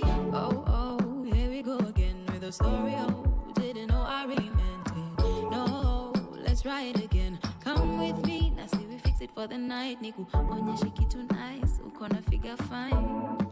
I have contemplated these lies before. Now I'm here and I'm ready for. I was happy in my mama.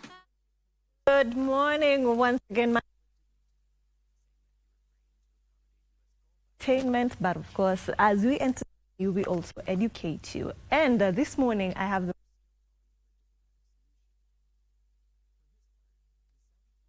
Jacinta Were Luanga. Now, she is a HR manager, and of course, before we even start the interview, yesterday was International HR Day. So, Jacinta, welcome to the show. Thank you. Thank you this morning. I'm feeling great. I'm feeling great. I always feel inspired when I have to talk matters HR and people management. Okay. Yes. So just give us a brief introduction about yourself and how you got into HR. Okay. As you said before, my name is Jacinta Were Luanga.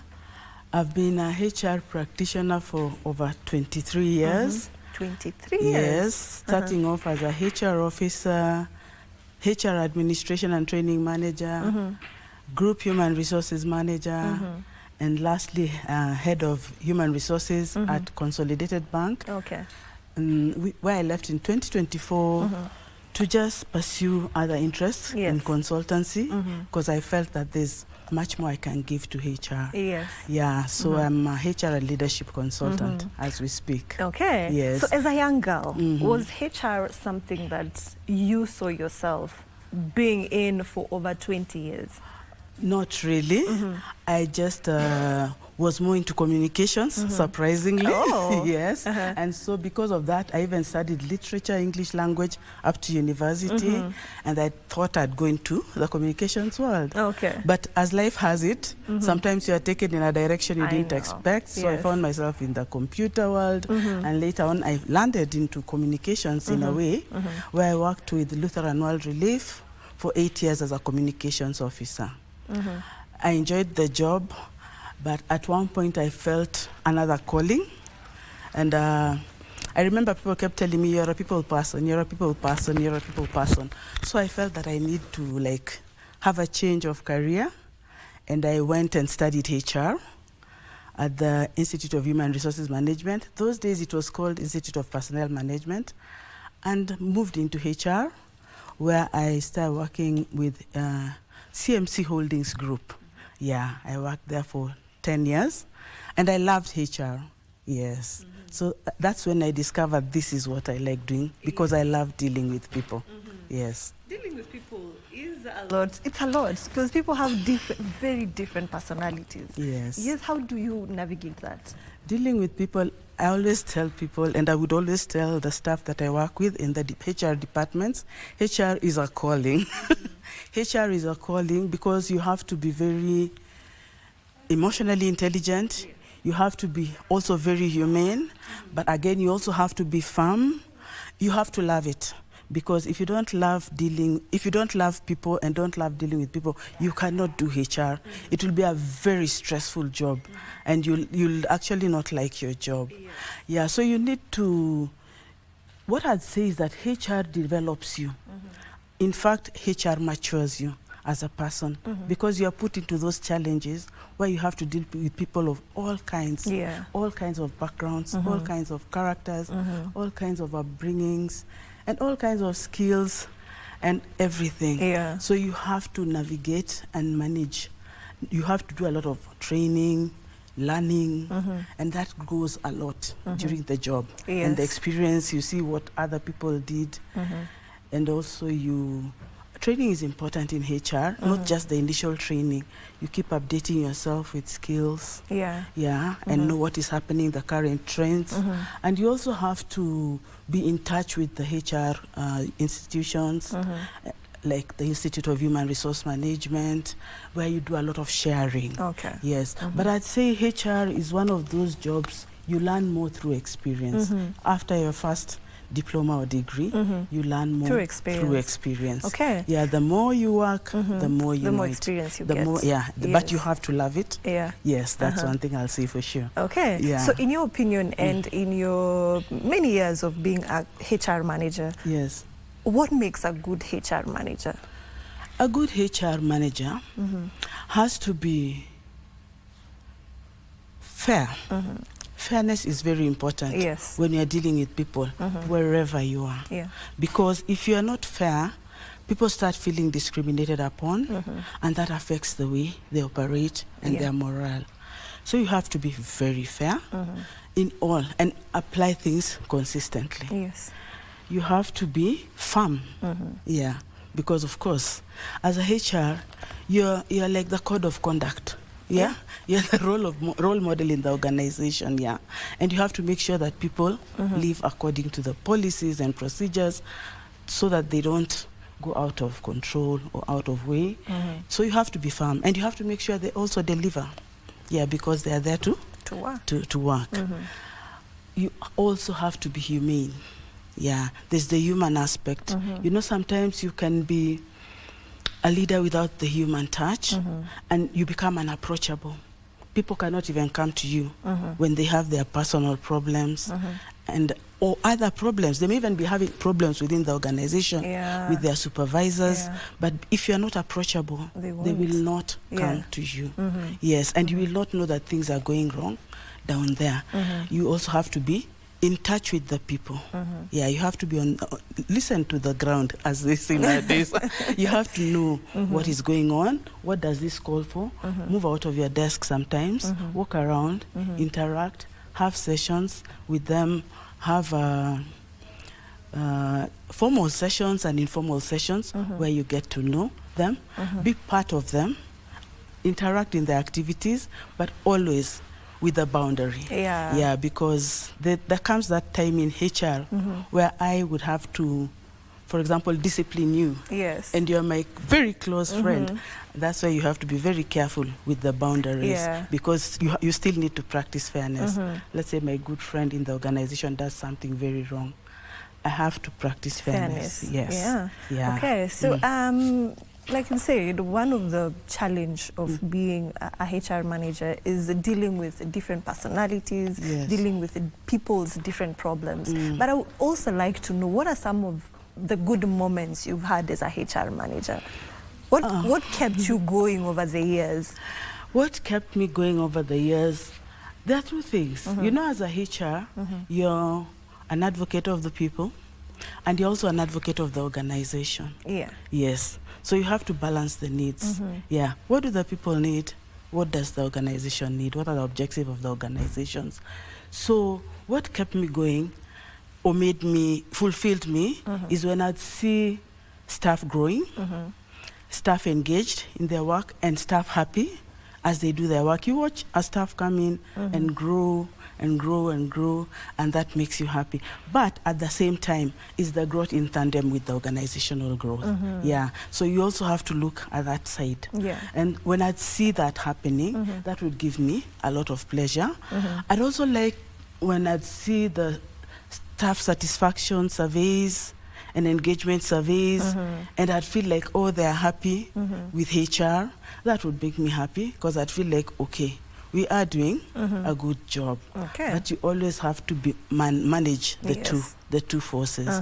And I'd also love just enjoying the successful moments, yes, in organizations, yeah, whether it's individual success of a staff or organizational success where they've stood out or just made a big move or a big turnaround or things like that. Yeah. Yes. All right. So there's a lot of joy.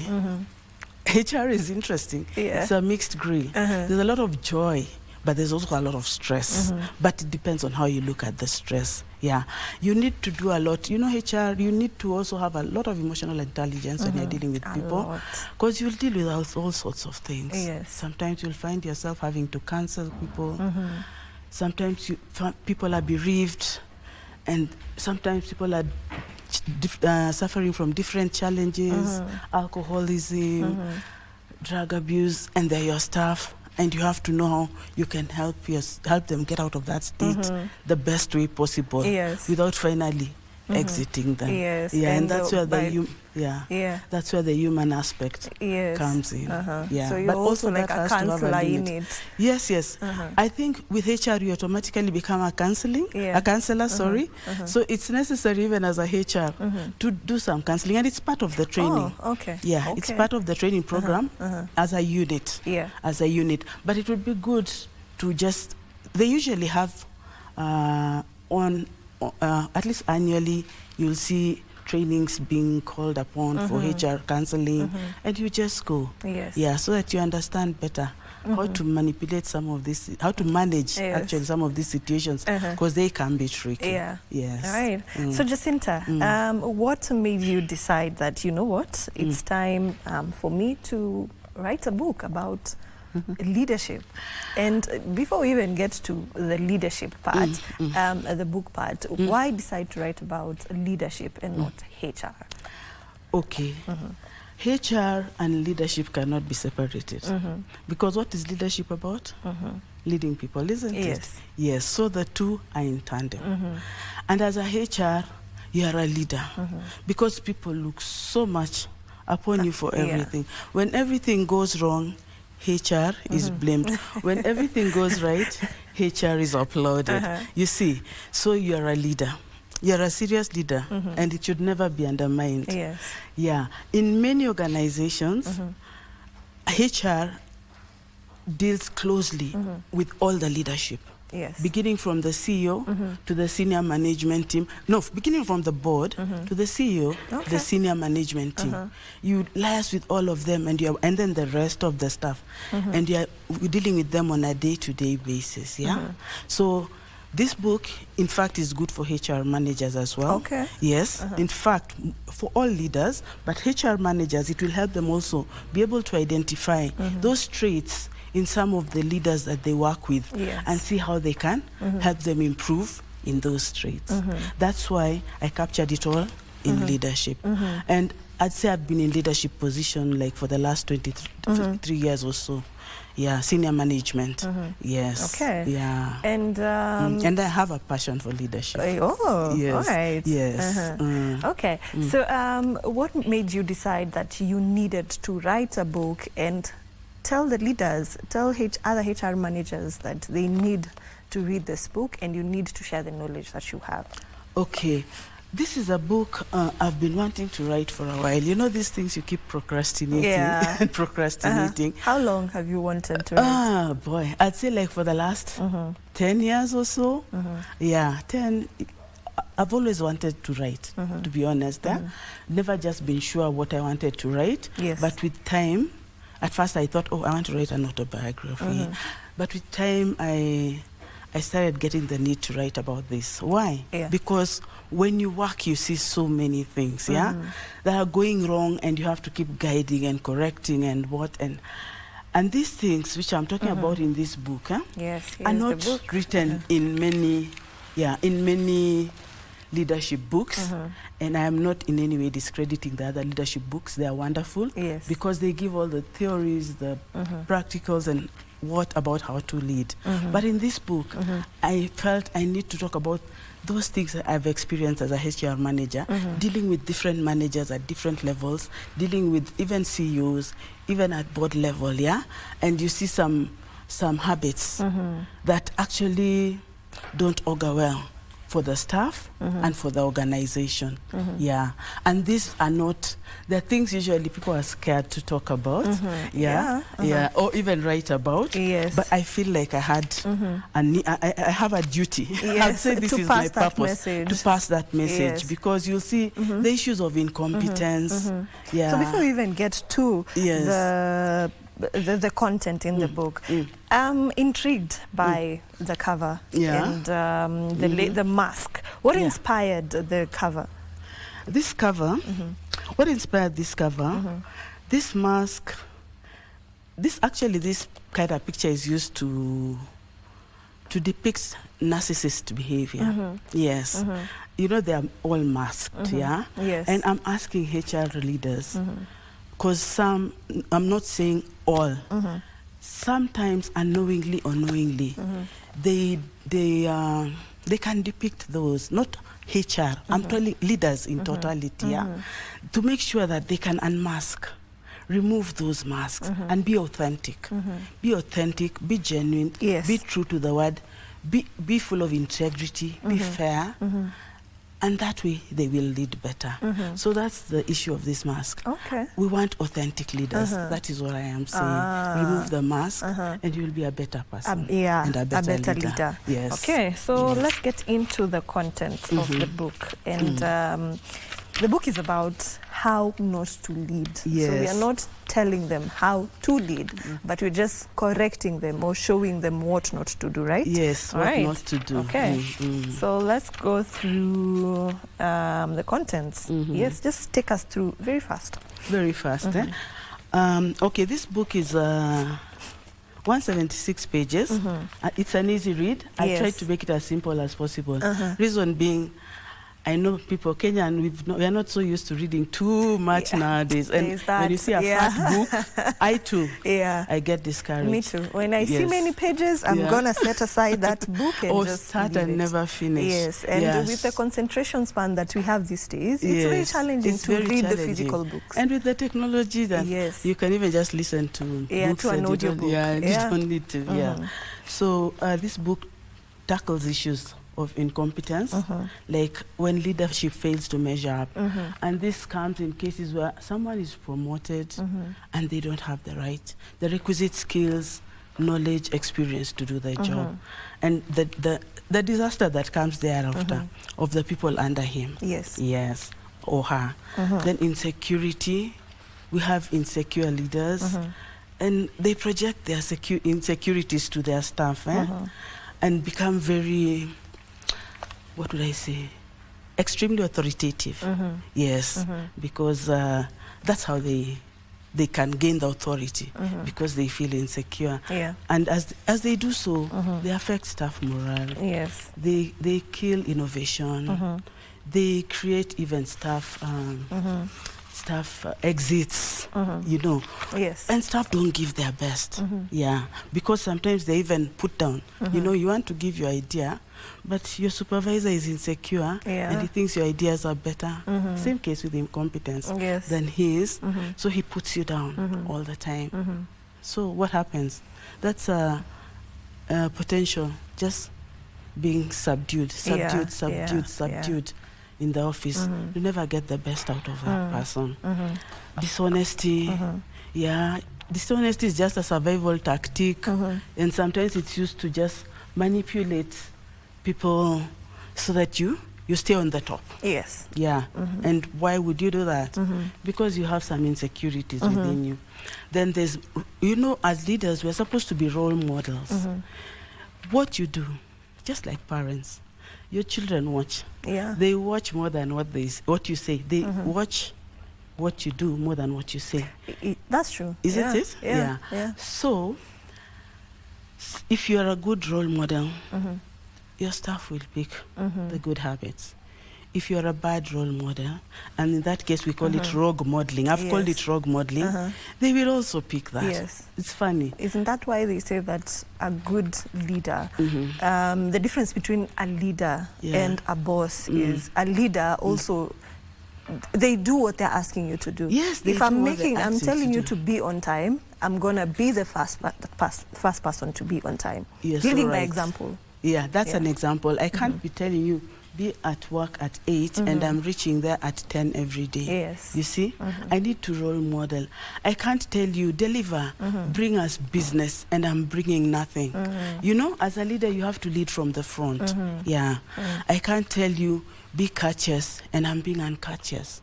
It's more even, in fact, this book deals a lot about the character of a leader. Okay. Yes. All right. Yeah. So before we get back to the table of contents, what are some of the red flags that you have seen when it comes to leaders? The main red flags which I've seen, Oh, they are addressed here. yeah, they're addressed here.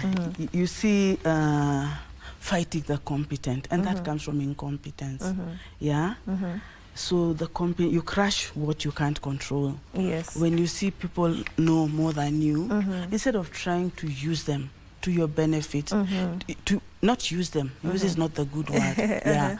But to have them reach your objectives, you try to crush them because you don't want them to shine, and then you are scared. You don't want them to outshine you. Yeah, they'll take your role. What most leaders don't realize is when your people shine, you also shine. Yeah. Yes, they help you to grow. And I think a call to leadership, especially in management, in the corporate world, is to help people grow. So you cannot be the leader who is crushing people instead of helping them grow. The other thing I see is favorism. Favorism, yeah? Using influence. I mean, where you just favor certain people because they dance to your tune. Yeah. Not because they do well, not because they perform well, but they dance to your tune. Whatever you say, whether it's right or wrong, they'll do it. These people mostly are your spies within the organization, and they go giving you sometimes wrong information, which affects other staff and all that. Yes. That's another one. And because of that favorism, bad things can happen. Yes. Even unfair promotions. Yes, that is where I was going with that. I was going to ask you. So then that leads to, unfair promoting people who might not be deserving. Are you seeing the spiral effect? Yes. Unfair promotions of the incompetent people to lead competent people. Are you seeing the spiral effect? What happens in this case? Organizations start losing their good talent. Their good talent take off. Yeah. And they're left now with the favored and the whatever who and are not as good. And whoever is trying to act as a favorite, they're also doing that for their own benefit. Of course. Favorites are also another character that need to be discussed because they actually are self-centered. It's all for selfish interest. Yes. They're doing that. It's a survival tactic. Yeah. It's part of, and it's not a good survival tactic. I wouldn't call it a positive survival tactic. Survive on your work, on doing the right thing, delivering well, knowing your work well, being open, honest, and competent. And that is it. Yes. You don't need to pray favorites to anybody. Yeah. You are not employed to be favorite. You're employed to deliver. Just distinguish between the two. All right. So, Jacinta, I want us to take a short commercial break, but we'll be back with more and just get to see what else we have on how not to lead. So, don't you go anywhere. We'll be back.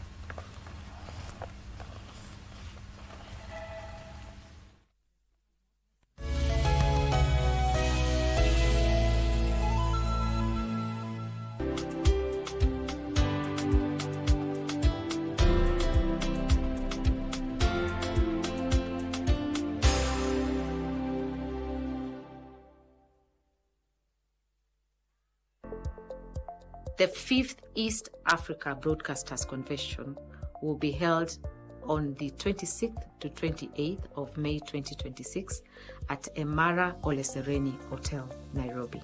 We expect 200 delegates across the region. We are going to discuss a lot of things. The theme for this year's East Africa Convention is Reimagining Next, Artificial Intelligence and Cloud Broadcasting. To register to participate actually in the convention, visit the Association of Professional Broadcasters website, www.apbke.org, and register. The registration fee is 15,000 Kenyan shillings for the 3 days convention. you are most welcome. Let us have conversations, connections, and make decisions that are going to shape the future of broadcasting. He was gliding down the street on his skateboard when he fell and in a moment was somewhere beyond this world. What he saw didn't just surprise him, it shook him to his core. Like a hand right out of a glove, I found myself looking down at my own body, but it wasn't me. The good news of the world is Jesus Christ, right? Yeah. And it's hard to talk to people about that. But you bring out a soccer ball and you do some clinics and you bring out some food and, you know. And I said, what will happen to the children? She said, we have no other place to go, and therefore they'll be returned to the streets. Your body has a hidden highway, the lymphatic system. Tiny part of our circulatory system where exchange of fluid happens between the arteries and the veins. That is where the lymphatic system picks its work. It carries infection-fighting cells and removes waste. Any compromise to the lymphatic system at any level can now lead to the retention of that fluid, which now in turn keeps that lymph swollen, hence lymphoedema. Nilianza kutafuta matibabu kwa hospitali baada ya kuduanga asubuhi nikiamka ninaona kuna mabadiliko ya mguu mmoja hautoshani na mwingine. Now this week on Health and Lifestyle, we discover how blockages can cause chronic swelling.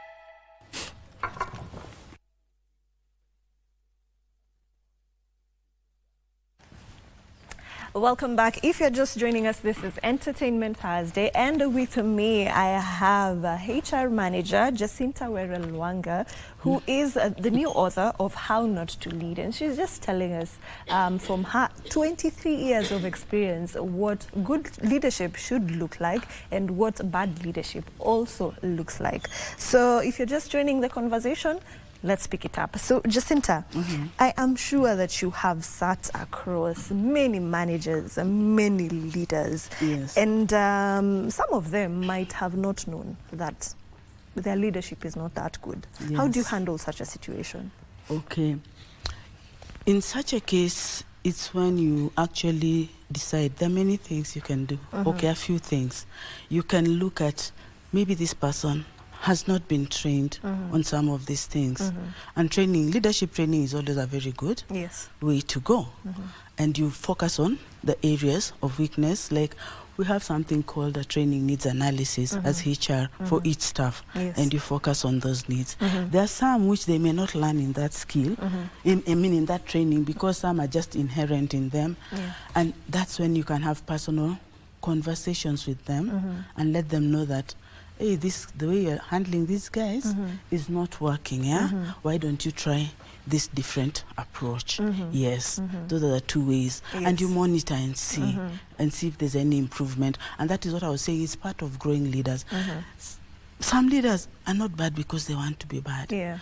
Some even do it unknowingly. Some do it unknowingly. They're not even aware that what I'm doing is not right. So that's why you have to bring it to their attention. And some have copy-pasted. You see, you're at a disadvantage when you're under a bad leader. Because you know that is what leadership is. It looks like, that is what it looks like. So you carry, when you become a leader, you start behaving the same way. They get the wrong template. That's what I'd say. And that's why leaders need to be very careful how they lead, because they are templates. They're templates that people copy. And move around with. So the same way we have, you see, in leadership, the way you're talking about it is just giving me it's like a relationship, you know? Yes, it is. Sometimes you have, this relationship is bad, but it's not toxic. I'm sure leadership is the same way. How do you differentiate, or where do you draw the line between a bad leader and an extremely toxic leader?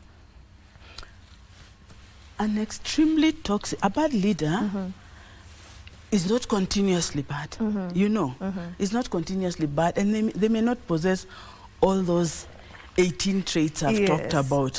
Maybe they have 5 of them, which you can work on and discuss with them, take them for training, emotional intelligence training, people management things, you know, human training, how do you deal with humans, counseling and such things. In fact, I feel all leaders need to study some sort of HR. Yeah, because that helps them to lead with that.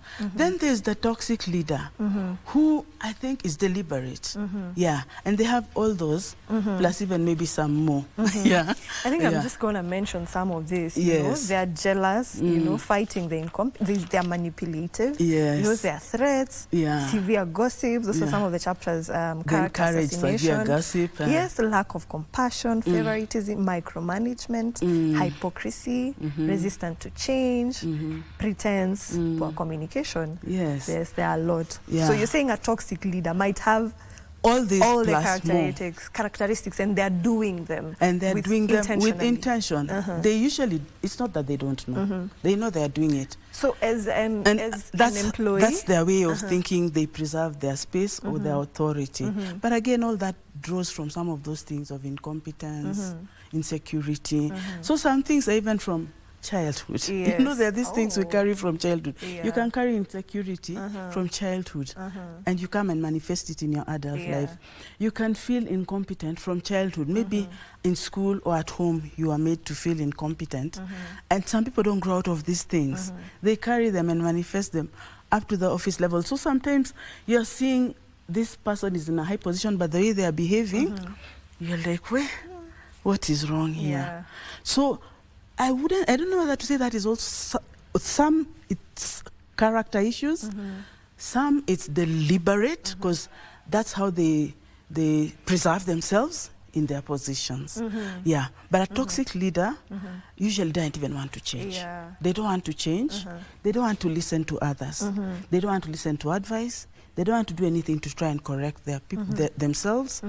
You try and advise them and you're in trouble, and you become the enemy. Yeah, that's a toxic leader. But a leader who is just bad without really knowing will listen and will respond to the different initiatives that will be brought about to help them improve. And they'll even try themselves to do self-improvement. And that is why I wrote this book. So that, because you'll see after every chapter, I have given ways. There are reflection questions, there are practical actions, that you can do, to just self-improve yourself. If you are carrying any one of those traits, for every trait, there is that. And so a good leader, not a bad leader, not so bad. Sometimes the word bad sounds so bad. It sounds so bad. I'd say a leader who is not measuring up. That's what I'd like to call it. May find this book very useful, because it will help them realize, even if it's insecurity disturbing them, they'll go down and wonder what is causing that security and how can they correct that insecurity. All right, so let's jump straight to chapter 19. Yes, the traits of excellent leadership. So as much as we are as much as we are seeing how not to lead, let's see what good leadership and what are the character traits of a good leader. The character traits of a good leader, I've even highlighted them in this book. Good leaders, as I said in the beginning, they lead with clarity. First of all, they're very clear to their staff on what is required and what is not required. You know, clarity is everything. Even you as an employee, you need to be clear what is expected from me. So they communicate well to ensure that there's clarity at every level of the people they supervise. And what does clarity mean? Honesty as well. Don't give wrong stories, wrong impressions, wrong reports. Just be very clear. That is one of the things. Good leadership also entails integrity. Integrity is something the world is suffering from. Lack of it, you know. So, lack of it. And you know, there are these truths of the old that we can never run away from. Yeah. What is good, and what is bad is bad. Yeah. There's no in between. There's no in between. So as a leader, you have to decide, will I be on the good side or will I be on the bad side? It can be costly to be on the good side, but what do you want? What legacy do you want to leave? Yes. That you are on the bad side? I doubt, yeah? Because I believe we are all in this world with a purpose to do good. Yeah. Yes. So integrity is key. And when your staff see that you're full of integrity, they will also practice integrity. Yes. Another one is fairness, which I talked about earlier, so I will not elaborate. But fairness comes with, it comes with the baggage. Yeah. It has a lot of, its children, yani. It leads to so many unnecessary things in the organization. Another one is emotional intelligence. Yeah, you need to be emotionally intelligent. There are many emotional intelligence courses going on everywhere, even on the internet. You can get them. It is a very big buzzword at It's the a very moment. big buzzword. Yeah, So but it's it's good. important. Yeah, it's important if you can do that and just make yourself more emotionally intelligent. But good leaders are very emotionally intelligent, and that makes them easily deal with people of all kinds. They're courageous. Courage is something, I don't know whether to say it's inborn or you learn or what, but courage is necessary in leadership. Because if you don't have courage, you'll be forced to do the wrong things, or you'll find yourself doing the wrong things without being able to stand up and say, no, I cannot do this. Yeah. So you need courage. You need courage to stand for what is right and courage to reject what is wrong. That is what a good leader does. And accountability. What do I mean by accountability? Hold yourself accountable. Whether things go right or wrong, don't start shifting the blame to your staff, the staff below you, because as a leader, you're ultimately responsible for what goes on. And what they deliver is a reflection on you. Yeah. So if they do wrong, I mean, and it has a serious impact on the organization, it's also sometimes a reflection on your leadership. Yes, because that means how well were you leading? Yeah, why are they growing in the negative instead of towards the positive? Yeah. And then service orientation, what you mentioned earlier. Also work, huh?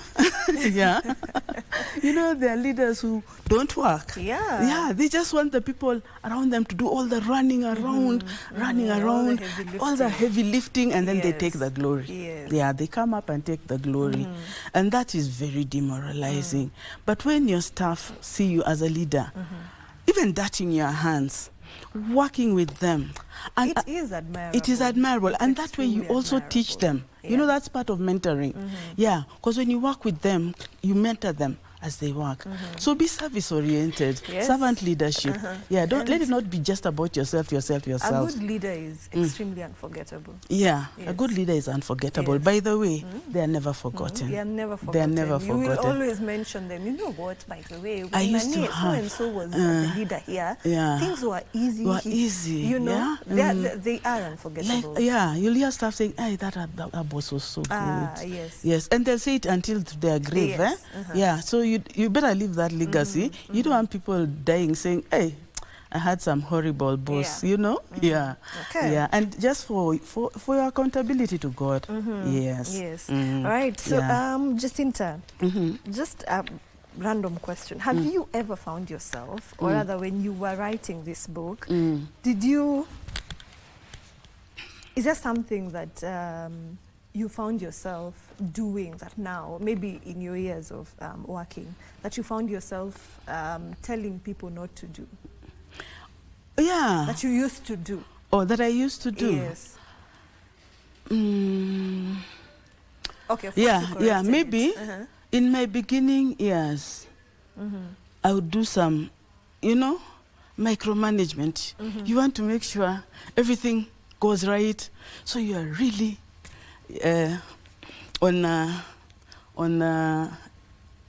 you're on the case of every job that is going on. Yes, and then I came to realize, no, this way I'm not helping them grow. Let them do it. Make their mistakes. Let's go over the mistakes, correct them, and that taught me to really delegate and delegate, not abdicate. You know, there's abdicating and delegating. Okay. Delegating, you use it very cautiously to grow your staff, to teach them, to learn them. I mean, to make them learn how to do things. Abdicating, you do nothing. Yes. You let them do everything, whether it's right or wrong. You don't support, you don't assist.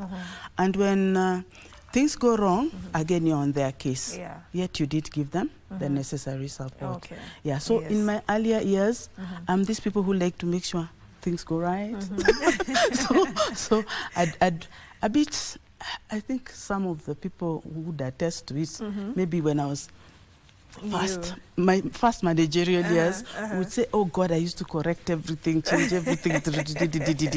But I learned better. I know better. Yes, All right, yes. so our time is up. And of course, I would like you to tell people how they can get your book. Is it in bookstores? And I feel like this book is not only important to leaders out there, even as an employee, you need to get this book. Everybody. Yes. I'd say that because leadership is everywhere, not only at the workplace, it's in the churches, it's in in social settings, in communities, even in the country. Yeah. So everyone, and even as staff, you're a leader in your own way, in your home. You're a leader, as a mother, as a father. If you deal with your children like this, what will happen to them? Yeah. So I think this book is for everyone. And it's also a good way of spotting, you know, some of spotting the things and how you can deal with it. And as a staff, you can spot, is my boss being manipulative to me, and how can I handle this? If you're emotionally intelligent, you can know how to handle it. Yeah. And even probably have a discussion with your boss, and so that the working relationship, maybe if it's too tense, can reduce. Because I said some of the bosses do this because unknowingly, by the way. Yeah, they don't realize the impact that it is having on people. All right. So where can people get the book? Okay, so this book can be found at Nuria bookstores, at Kibanga bookstops, which is on Corner House, 5th floor. And then it is also available on Amazon. And it can also be delivered to you if you call this number.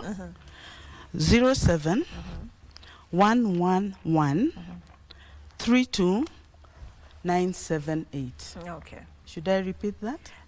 Yes, maybe just one more time. Just one more time. 07 111 32978. So if you call that number, my assistant will organize for you the book to be delivered to you. Yes. All right. Thank you so much, Jacinta. It's been a pleasure having you. Yes. And yes, this will be a very, very good read. Oh, thank you. It's short. It's very well written. Yes. And I think I encourage everybody to get this so that you can also spot when your leader is not doing what they are supposed to do. Yeah. Maybe one last word. I'd like to just encourage leaders to read this book, and even any other person, because wherever you are leading in some way, because it will really change the way you look at things and the way you deal with people. And I'd also like to, you said it's well written, well done. It is. Yes, so I'd like to acknowledge my publisher, who is Rose Sally from Sally Publishing House.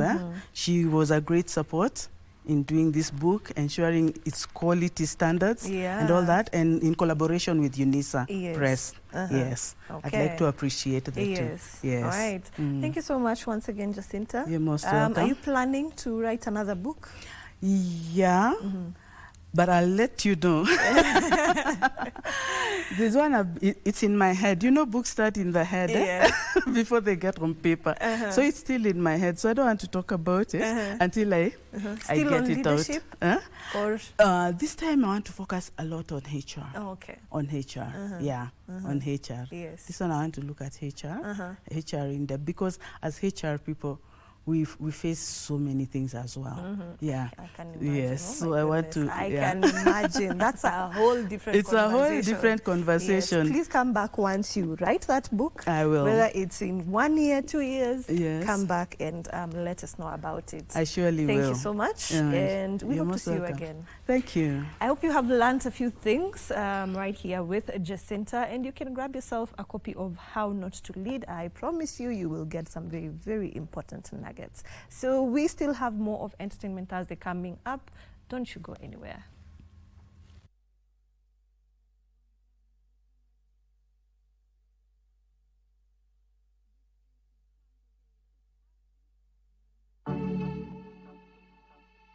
You